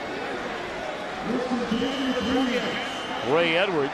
I can guarantee you that Alan Barber, the right tackle, is thrilled to see him walking off the field because he has given him fits.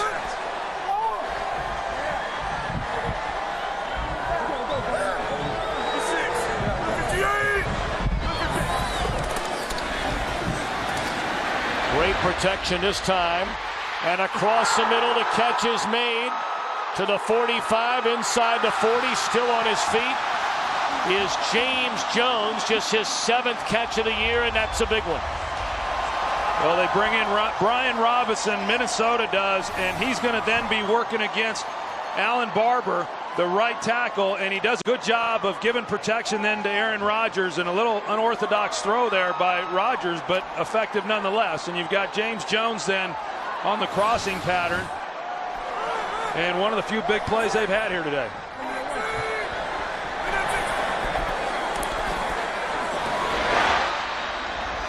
Again, the tight end Donald Lee down to the 25-yard line.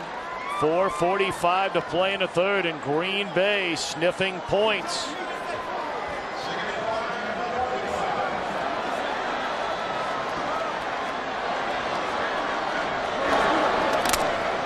In the first half, the Packers had 47 yards of offense. So far in the second half, 158.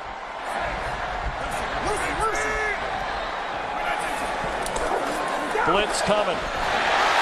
Jennings to the 15, down to the 10.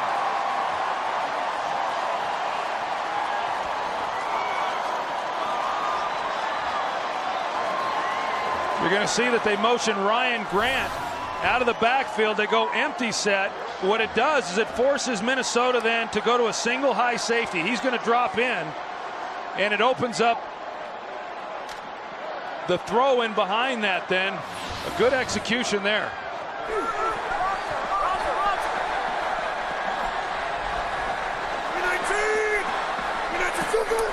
They spotted at the 11.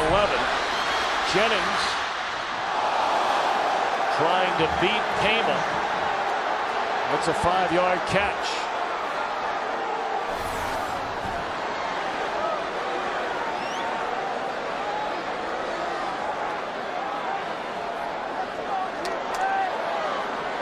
Hard takedown there by Benny Sapp. Amon Green is checked into the backfield for Green Bay.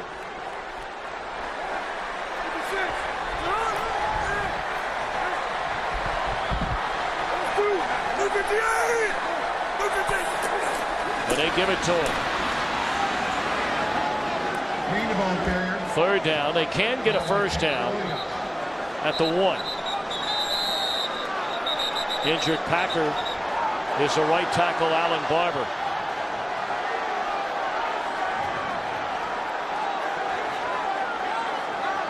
And some jawing going on. Donald Driver and Benny Sapp. Yeah, there's Donald Driver, and he's just trying to make a block, and not a lot to it, but Benny Sapp didn't like it, and both of those guys have a great deal of pride, particularly Donald Driver, and that's what ensues.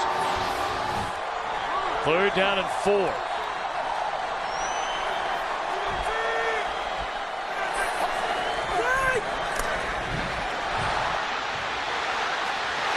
Havener again, touchdown, and the game is on in Green Bay.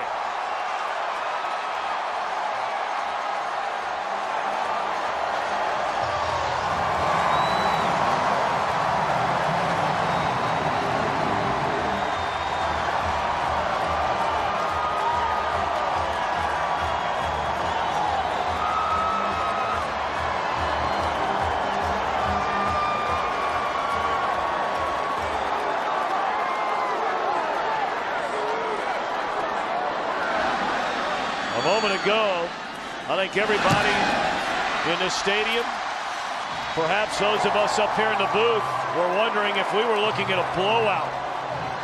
And all of a sudden, the lead is down to 4.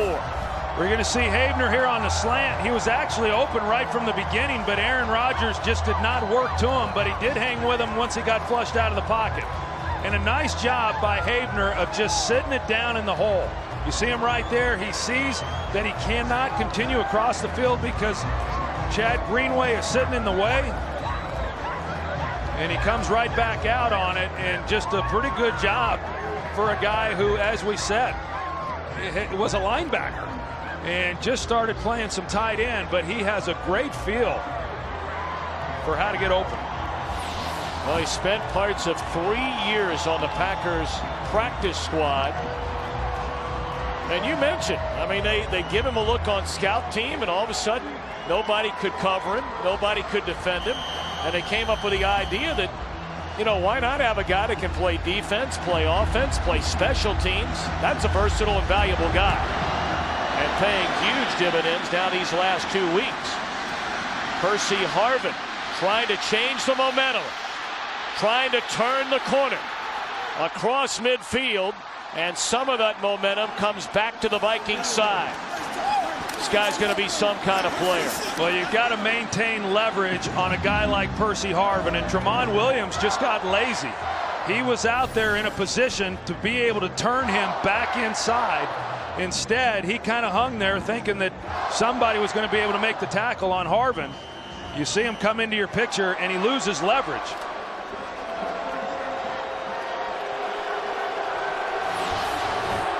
Ball at the Green Bay 38-yard line. 1:48 to play in the third quarter. And nowhere to go for Adrian Peterson on first down. Wrapped up by Clay Matthews. Well, Adrian Peterson having a little better day today than what he had a month ago against the Packers. But I think still, all in all, if you were to ask Dom Capers, you know, hey, Adrian Peterson here in the third quarter would have 62 yards rushing, I think you'd probably feel pretty good about that.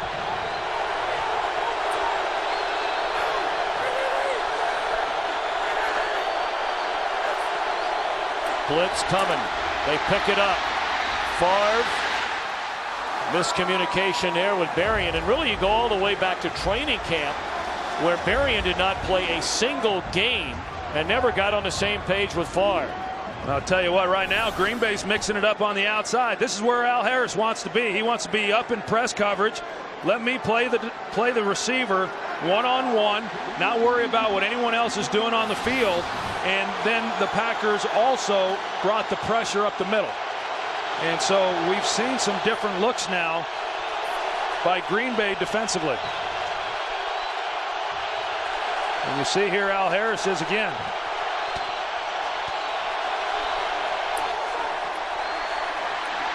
Favre fires again to Harvin, who makes a catch down to the 22. Woodson delivered a hit, but the rookie out of Florida hung on and gets a pump of the fist from Favre. Well, Percy Harvin is running routes for the Minnesota Vikings that he just did not run at the University of Florida. I mean, a young guy. Favre took a shot at the very end of that play. You know, oftentimes not much, but go to the headgear and you get a flag. But Percy Harvin, for a young player doing things that really he hadn't done much of, is become a pretty good receiver. Peterson tries to cut it back the other way. Slowing him down was Matthews. And a flag is down.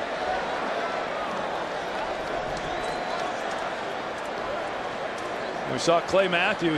He went for the strip on Adrian Peterson. You remember back to that game last time. And personal foul, grabbing the face mask, defense number 90. This penalty be assessed half the distance to the goal. Automatic first down. It's P.J. Raji. You're going to see him go to the helmet here, and B.J. Raji right there, and there's no other alternative other than the 15-yard variety. And here's the end of that play. That Clay Matthews looks very similar to what he was able to do, you know, in that Monday night game. Tried stripping Adrian Peterson and going the distance with it. Adrian Peterson is a guy who has been known to fumble. That will be the end of the third quarter. The Packers have gotten back into this thing, trailing 24-20. The NFL on Fox continues after a word from your local Fox station.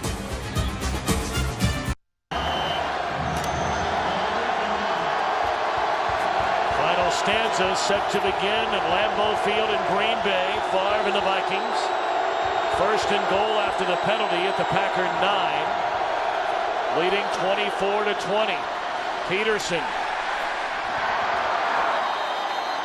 hammered at the line of scrimmage. Ryan Pickett, Aaron Campman, both there to meet him.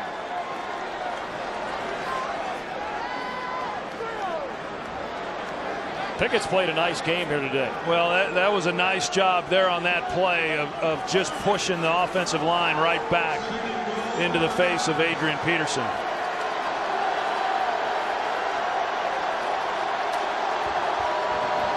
Adrian to the sideline. Taylor into the backfield. Second and goal.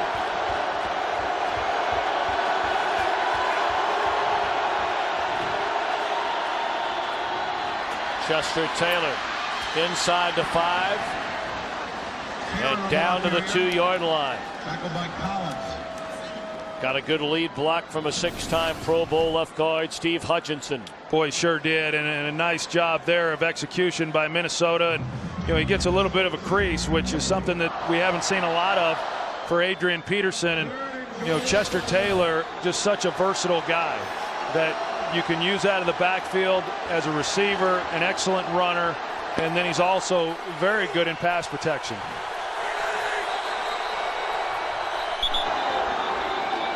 Green Bay spends a timeout. Third and goal upcoming when we return.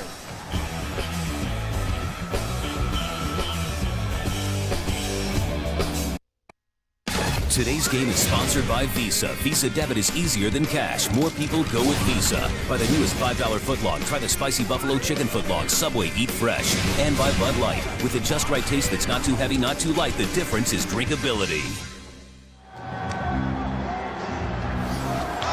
Pretty good job there by Green Bay right here. 12 guys on the field and being able to recognize that and getting the timeout called.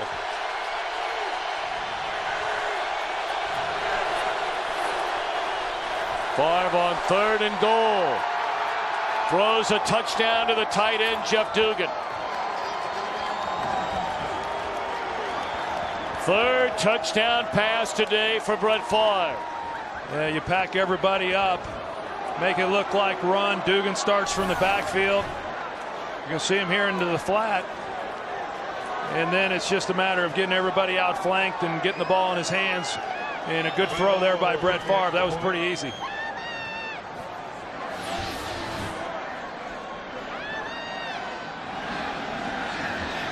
Only the third reception of the season for Dugan. That's his first touchdown. And the point after is good. Favre has hit on 15 of 24. 3 touchdowns. More importantly, his team leads 31-20.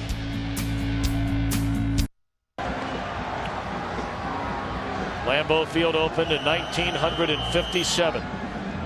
And no one has played quarterback like Brett Favre for the Green Bay Packers or at Lambeau Field. 3 more touchdown throws today for Favre, but of course the first 3 as a visitor. Again, let's go downstairs to Pam Oliver. Pam. Well, Tom, even when things got a little hairy for the Vikings, that group remained upbeat and positive. One thing I saw numerous times is an empty bench. That means all of the players who weren't on the field at the time stepped out to the sideline to see what was happening. And of course, there were a lot of congratulations going on once Brett Favre and the offense scored. Pam, thank you very much for that. This is a team that has become quite close in a short amount of time since Favre signed in the 3rd week of August. Ryan Grant a first down carry. Now, you know, you look at the addition of Favre, and really when all was said and done, you know, Troy, are you better with him than you were without him? And they're averaging 6 more points per game through 7 games, and that number's going up with a 31 on the board today. Well, there's no doubt that they're better with Brett Favre. I mean, you take the first game against the Green Bay Packers as an example. When you hold Adrian Peterson to 2.2 yards per carry, that's a game the Vikings a year ago can't win. But yet they won it because of the arm of Brett Favre. Good protection for Rodgers. Reception by Greg Jennings. You know, I got to tell you, Tom, that was a heck of a drive by Minnesota answering. I mean, all the momentum had shifted. It was clearly behind the Green Bay Packers, obviously all set up by the return of Percy Harvin. I mean, there's a lot of yardage there with Percy Harvin in this return game that has made a real difference in the ball game. But still yet, for them offensively to put together a drive and answer and take this game back to an 11-point ball game. Driver, we're going to say he was down right at midfield. Looked like Tyrell Johnson put a hand on him when his knee was down. You talk about Harvin. I mean, look at those returns. That's 4 returns, 3 of them for 45-plus yards, and all 3 of those leading to touchdowns. Well, and Brad Childers, he was asked, hey, you know, you bring in a guy like Percy Harvin when they drafted him. He said, I want dynamic playmakers on our team. And I don't know that anybody thought that he would make as big a difference this early. In a return game, yes. But he's been big in the receiving game also. Rodgers tiptoes out of trouble, and he's going to run it. Still on his feet inside the 20, the 15, and steps out of bounds at the 12-yard line.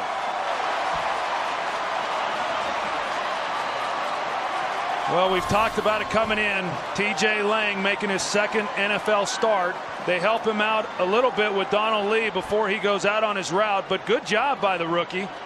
And Aaron Rodgers just finds the crease, and he is coached to do that. Step up in the pocket, get flushed out, look for a receiver, and that gives you a pretty good idea why he's the 2nd leading rusher on this Green Bay team.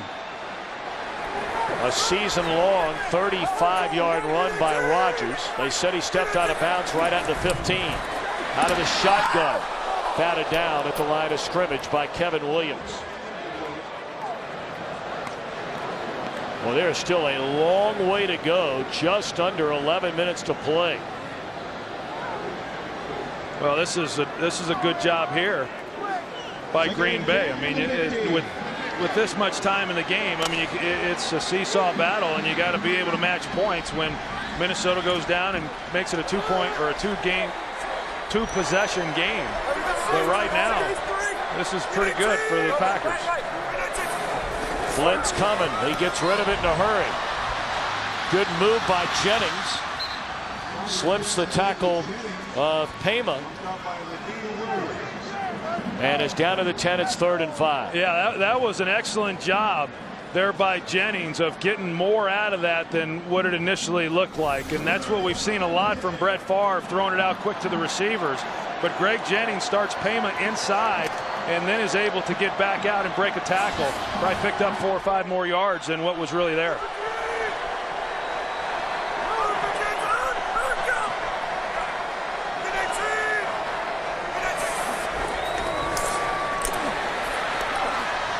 That's a flag all the way. And a touchdown reception by Jennings. The flag came down long before the ball was ever in the end zone. We have to wait the official verdict. He got tangled up with Pema, did Jennings, in the corner of the end zone. Aaron Rodgers doesn't get this throw off if we don't get the block right there by Brandon Jackson. 2 fouls on the play, both of them against Minnesota. Holding, defense. This penalty is declined. Pass interference, defense. Number 41. This penalty is declined also. Yeah, play results in a touchdown. That's one of the greatest catches I've ever seen. You know, I mean, pretty remarkable. Yep. I mean, he was getting banged around pretty good, and I don't know that he ever even saw the ball really coming out of Aaron Rodgers' hands, but yet as he's stumbling along, he's able to then locate the football and bring it in. I think oftentimes they're going to go for 2 here. Trying to get it down to a 3-point game. Green Bay 1 of 2 on 2-point conversions this season.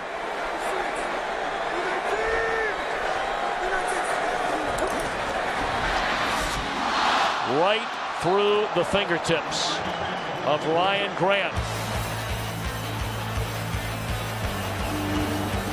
A 5-point game at Lambeau. Today's game on Fox is sponsored by Cadillac.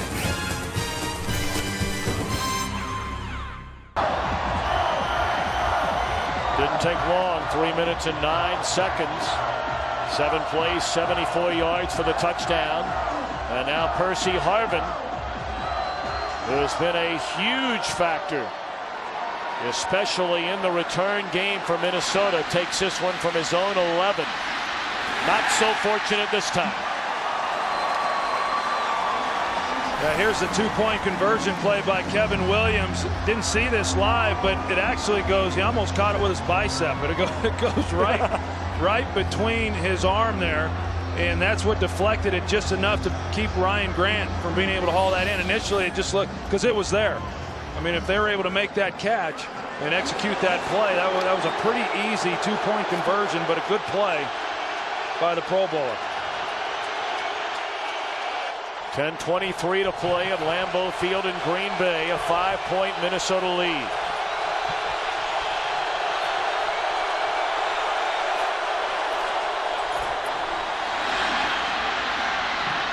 Peterson just runs right through Atari Bigby, and Bigby not afraid to deliver a hit himself. Well, I think it was more self-defense on his part. I mean, look, he doesn't even put his arms out there. He just knew what was coming, and it was going to be painful, and he just closed his eyes and took it. But he didn't even come up and try to wrap him with his arms and make a tackle. Gain of 7 for Peterson. 2nd down and 3.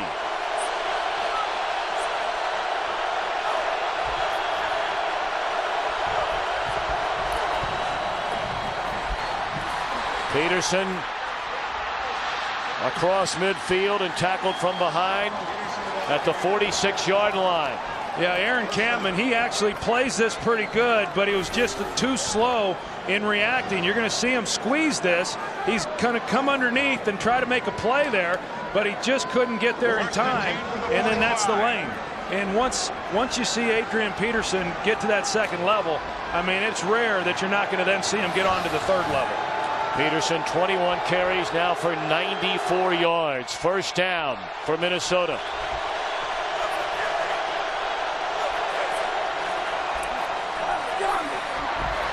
Chester Taylor trying to get lost behind a couple of those big offensive linemen. Carries down to the 42. Don't turn your dial, because at the conclusion of this one, we go to Philadelphia for a Game 4 of the World Series. The Yankees leading that series 2-1. Joe Blanton on the hill trying to even a series for Charlie Manuel's team. CC Sabathia starts for New York.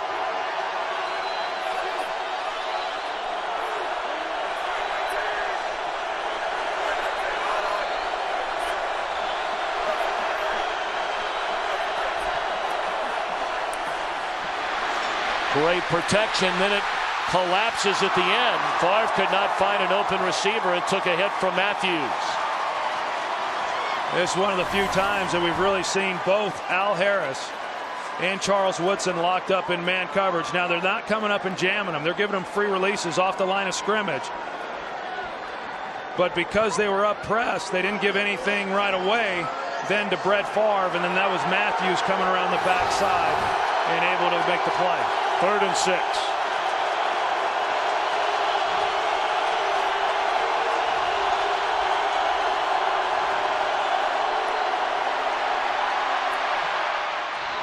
Thrown behind the intended receiver, Harvin.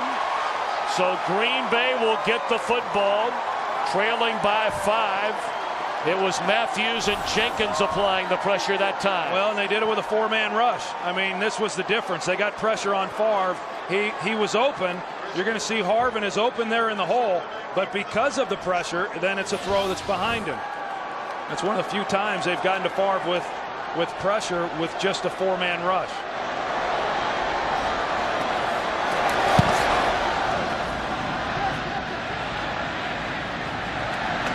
That bounces the wrong way for Minnesota. Down at the 18. Aaron Rodgers, the man who took over for Brett Favre, with a chance to give his team the lead.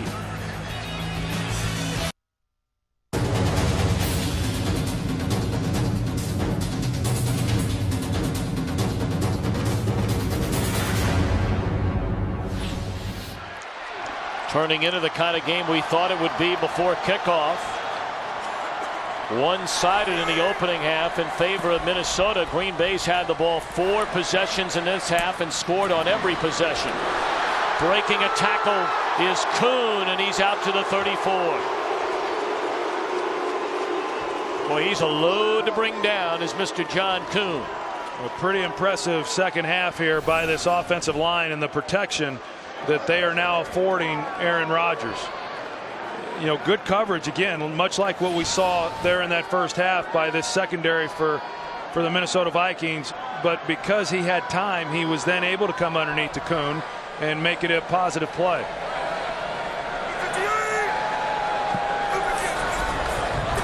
Bad snap. Rodgers able to get his hands on it and then throws complete over the middle to midfield to Donald Driver. Penalty flag down behind the line of scrimmage. Driver's shaken up after making the catch. Personal foul, roughing the passer, defense number 91, unnecessarily threw the quarterback into the ground. The 15-yard penalty will be added to the end of the play.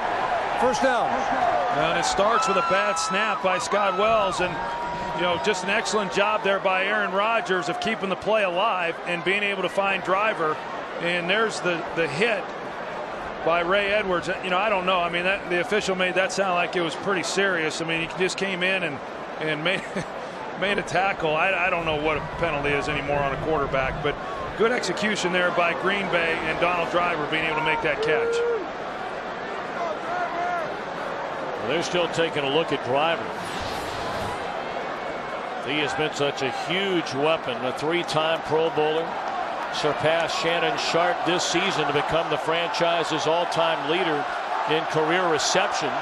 And this crowd is trying to will Donald Driver to get to his feet.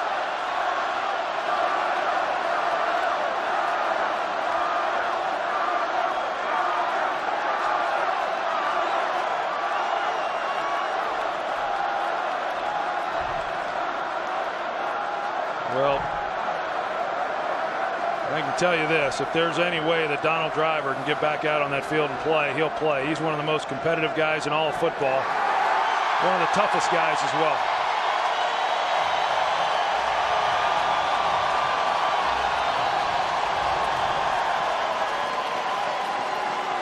The attack on the 15 yards, and it's first down Green Bay at the Minnesota 35-yard line. 7:24 to go, and Green Bay trailing by 5. And they bring in Jake Allen, who was just signed off the practice squad this week. Allen, number 13.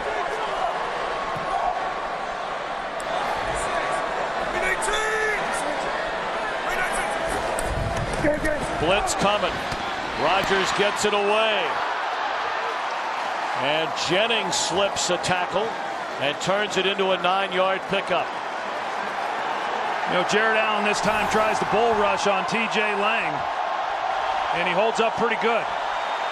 You know, that's not easy to do, and yet he was able to hold up, and then Jared Allen is setting him up because he'll do the bull rush, and then what you're going to see is Jared Allen come with some kind of outside speed rush here real soon. Donald Driver checks back in for the Packers. And Rodgers, is that a sack? They're saying Jared Allen is saying sack, and the officials agree. Yeah, he went down on a knee, and T.J. Lang did such a good job that this time they decided they wouldn't put anybody on Jared Allen. You know, he just got a free run.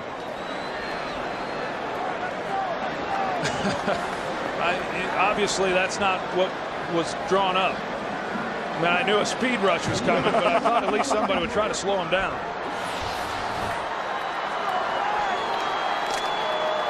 Third down and 8.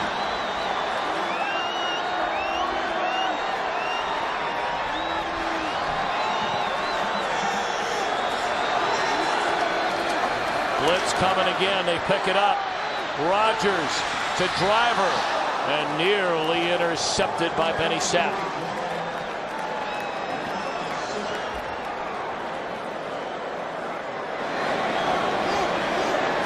So the 3rd and 8, an incomplete pass by Rodgers, who limps off the field. He's brought his team back from a 24-3 deficit to make it a 5-point game. And again, Rodgers will be looked at over on the Green Bay sideline. This will be a long field goal try for Mason Crosby. 51 yards. He's hit on 1 of 3 from 50 and beyond this year. No good.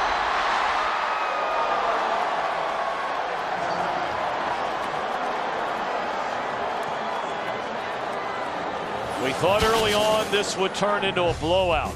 All the anticipation of Brett Favre's return to Green Bay for the first time as a visiting player. The sacks were piling up again as they did in the first meeting between these two teams. And Favre was rolling. But in the second half, Green Bay's offense has come alive. A touchdown pass to Hayden. Dugan a touchdown catch to swing the momentum the other way. But then Green Bay scored to make it a 31-26 game. Favre gets the ball back with 5:38 to go. And he's throwing on first down. A screen to Adrian Peterson, who rushes down the sideline, cuts it back to the inside, and tackled at the 14-yard line.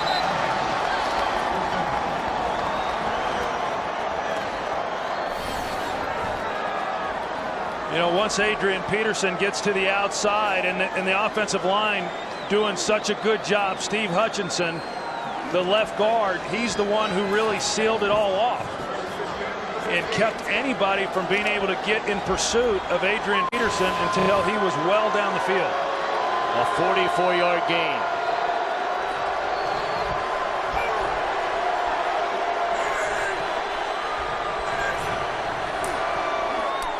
Peterson leapfrogs one tackler and then is dropped after a very short gain. Obviously, for the Green Bay defense here, Troy, it's got to be a field goal, which would leave you within 8.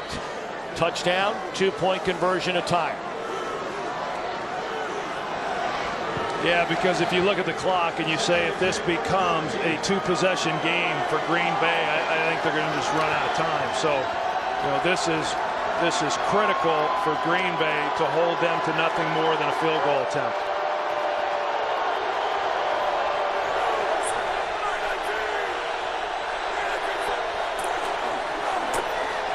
Chester Taylor caught from behind by Matthews. Boy, his daddy was a great football player for so many years in Cleveland. Clay Matthews just comes right down the line, and oftentimes that's the guy who's unaccounted for. You're just hoping that he's going to play maybe the naked from the quarterback off the back, and Clay Matthews did not, and made for an easy tackle for a loss. Troy, you and I were so excited, our entire crew, I think everybody across America that loves watching the NFL, knowing that this game was finally here and all the buildup of Brett Favre coming back to Green Bay. He's played beautifully. It's turned into a good game. It looked like Green Bay was going to get run out of their own gym there for a while. Yeah, it sure did. And I think you got to give Green Bay credit for the way that they came out here in this second half. I'd like to have known what Mike McCarthy might have said to that offensive line going in there at halftime, because they've blocked much better here in the second half. And as a result, it's allowed Green Bay to get back into this ball game and turn it into something, and now the game really comes down to what's about to happen here for the Minnesota Vikings offensively. Well, the Packers have just spent their final timeout, so if they get the football back, and obviously they're hoping for just a field goal in this situation, they'll have plenty of time, but no timeouts left for Green Bay.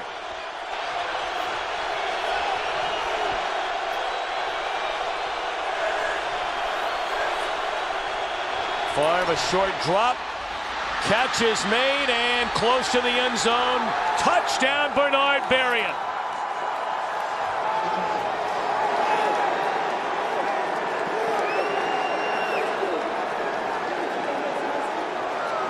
Fourth touchdown pass of the game for number 4. Well, the Green Bay Packers, they brought the blitz off of that side, thinking that if they could get to Favre or at least make him get the ball out of his hands, that they could then come up and make a tackle short of the first down. Didn't happen that way. Well, for Brett Favre, only fitting it would be a record-setting day. 21st time in his career, 4 touchdowns or more in a game. You see him right here. They come with the pressure, and yet Favre does have to get the ball out. They just allowed Bernard Berrien to come off the line of scrimmage, really uncontested. And Favre is as good as there is in the league at sensing the blitz, getting it out. He got it out quick and gave Berrien an opportunity to then make a play after the catch.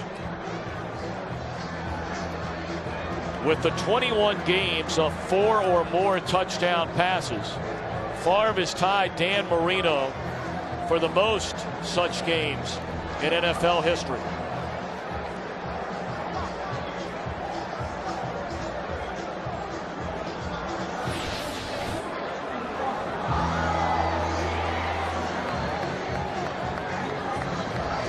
In the first game against his former team, Favre became the first quarterback in NFL history to beat all 32 teams in a career. Threw for 271 yards in that game, 3 touchdowns without a pick. So in 2 games against Green Bay, 7 touchdown passes for Brett Favre.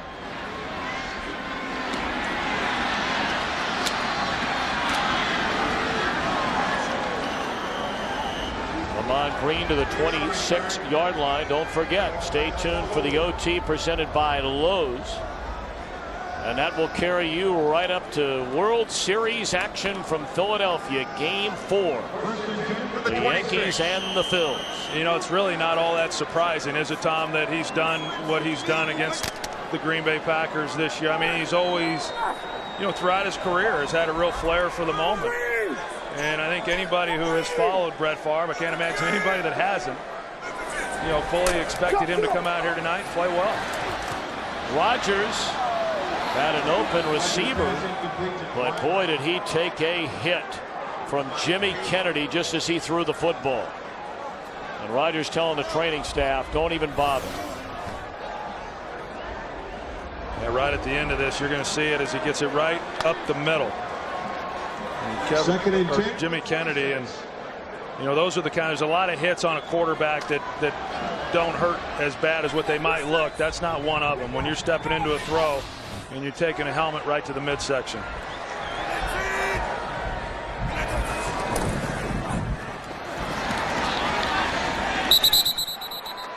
Catch by Donald Driver for a very short gain. Third down upcoming, and again Green Bay out of timeouts. Yeah, and Leslie Frazier, the defensive coordinator, still bringing pressure on Aaron Rodgers. And you know, this game, the first time, a lot of yards picked up by Green Bay in a similar situation when they were down 2 scores. And I don't think Leslie Frazier wants to see that happen again. First down catch made by Lee. Steps out of bounds, stopping the clock with 3:10 to go. First down. Ted Thompson, the general manager, executive vice president. And so many have linked Ted Thompson and his relationship, or lack thereof, with Brett Favre leaving Green Bay at the end of the 2007 season. So, you know, Troy, I thought that you were the one who put it best when we were talking about all this a couple of days ago, and how you've always felt like, you know, everything may not turn out perfect, but perhaps if everybody would have sat down, and we're not going to rehash history or blame someone here or blame the organization there. Nobody won on that deal. Well, I would just say this. I'm not so sure that Brett Favre ever wanted to come back and play for the Green Bay Packers. And I think that that's a side of it that a lot of people have never taken the time to really consider.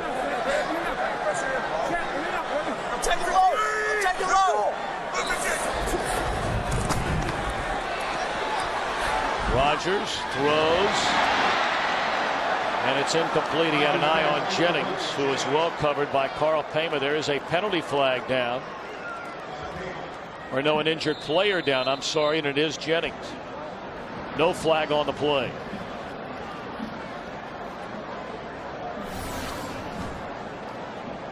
Couldn't see exactly what happened to Jennings at the end of this play. You see, just giving him a shot along the sideline, and comes down. I don't know if it's shoulder or what might have happened there. And Favre given the call.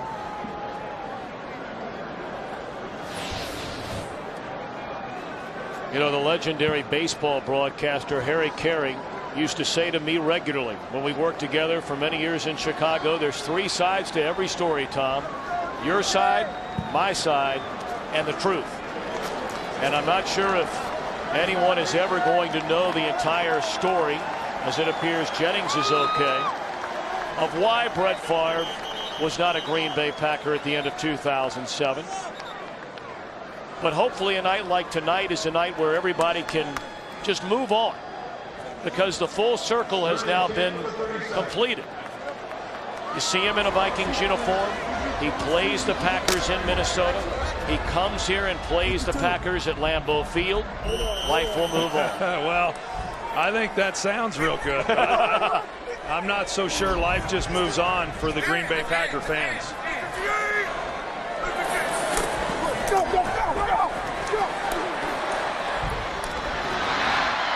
Catch made over the middle by James Jones, and that is the first down to keep this drive alive with 2:51 left. Penalty flag all the way back at the 30-yard line. So that completion may be coming back. Holding, offense number 78. 10-yard penalty, repeat, third down. You know, I will go back though, Tom, and you know, we talked about it coming into this ball game. I really, this was an important game for everybody. You know, everybody in this, for both teams. It's important for Brett Favre. Everybody wanted to know how Brett Favre felt about coming into Lambeau and playing. I still maintain that this game meant more, or was more important to Aaron Rodgers than it was to Brett Favre. Brett Favre's had a Hall of Fame career. I mean, that career has been played out. It's been great. We all know that. Aaron Rodgers just commenced on his career, and he's trying to build a legacy of his own and prove to a lot of people that he is the franchise. Incomplete on third down. Incomplete to Jones. It's by Griffin.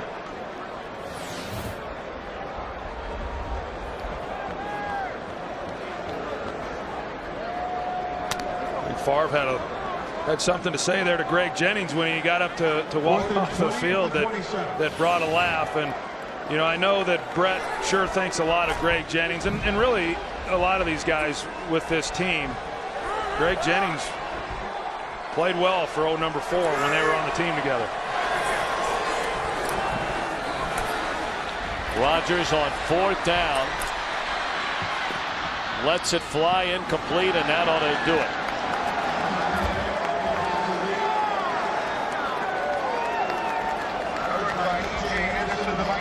So Favre will start the celebration with his Minnesota Viking teammates.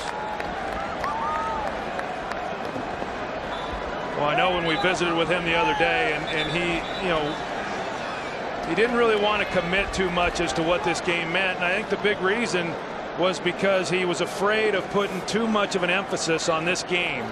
And then if he were to not come out and play well, or the team weren't to play well and they lose, then, you know, maybe they put too much into one ball game, and how do you rebound then from that? And as was the case the last time he played against the Packers, I think we'll get a better indication as to what this game meant with his comments following the game.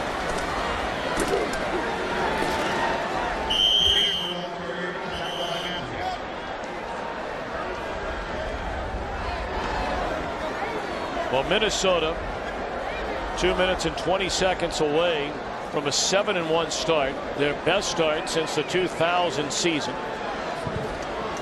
They've now won 16 of their last 20 games, and this will be the first sweep against their rival Packers since 2005. Next week is a bye week. This will take us to the 2-minute warning. 16 glorious years wearing the green and gold, and 2 minutes away from winning one wearing the purple and white. Today's game is sponsored by Sprint. This is the NFL Now, only from Sprint, the Now Network, official wireless service sponsor of the NFL.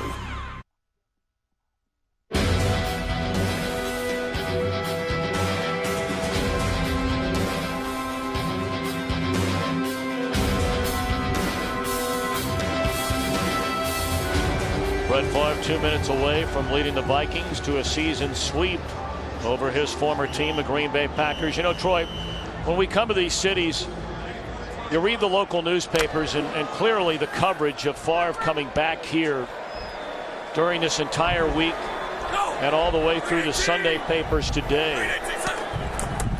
Thought they did a really nice job of trying to put into perspective on so many levels the relationship the fans in Green Bay have with Favre. I mean, when he came here, he's a guy in his early 20s, liked to hang out in the bars and do what a lot of guys in their 20s like to do that are single. Then he got married, became a father. Remember the Monday night game where his dad had died the night before? He comes out, clearly a very emotional night. They rooted for his wife, Deanna. She was battling breast cancer. I mean, they watched this guy go from a young man to an adult. Much like fans in Dallas watched you do the same thing after you left UCLA. And really a lot of nice stories written, even with the rivalry and maybe some of the bad blood that has transpired since he left here 2 years ago. Well, it's been a love affair with Brett Favre and the fans here in Green Bay for 16 years. You know, and no one would have ever thought that you would see someone like Brett with the career that he had go on and play anywhere else. And it's been hard. I mean, it's been emotional for those that have been a part of it, the players, Brett Favre, but it's been emotional for these fans for all the reasons that you just said. You know, I'm asked a lot as to what I'm most impressed with at 40 years old about Brett playing, and it hasn't really been his performance, because you kind of expect that. It's been that he's been able to come back each week and play. And you talked about this being their bye week. Now, this comes at a really good time for Brett Favre. In fact, he said that this week he missed some practice time for the first time and had to get into the cold plunge, which is, I never liked getting into it because it is so cold, but he had to get into it just to try to get ready for this ball game here today. And I think that's the big question. You know, is he going to maintain this level of play as we move through this season? And you look at this Minnesota team, you and I in the last 3 weeks have seen two of the best teams in the NFC, Minnesota and New Orleans. Saints are still undefeated.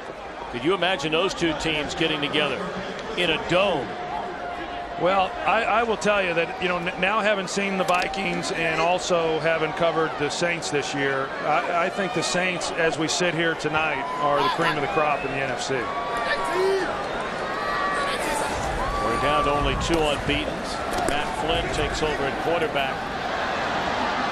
And they pitch it once, then a fumble. Matt Flynn's pass complete to Lee. And it's covered up by Green Bay. Well, Brett Favre will receive congratulations from his teammates. We're going to stop the clock with 2 seconds remaining. And now it'll expire, and the Vikings go to 7-1. The Packers slip to 4-3. Former Packers Ryan Longwell and Brett Favre celebrating the 38-26 win. Troy enjoyed it. We send you now bonus coverage to the desert, where Chris Myers and Brian Billick will take you home from the Panthers and the Arizona Cardinals. So long, everybody.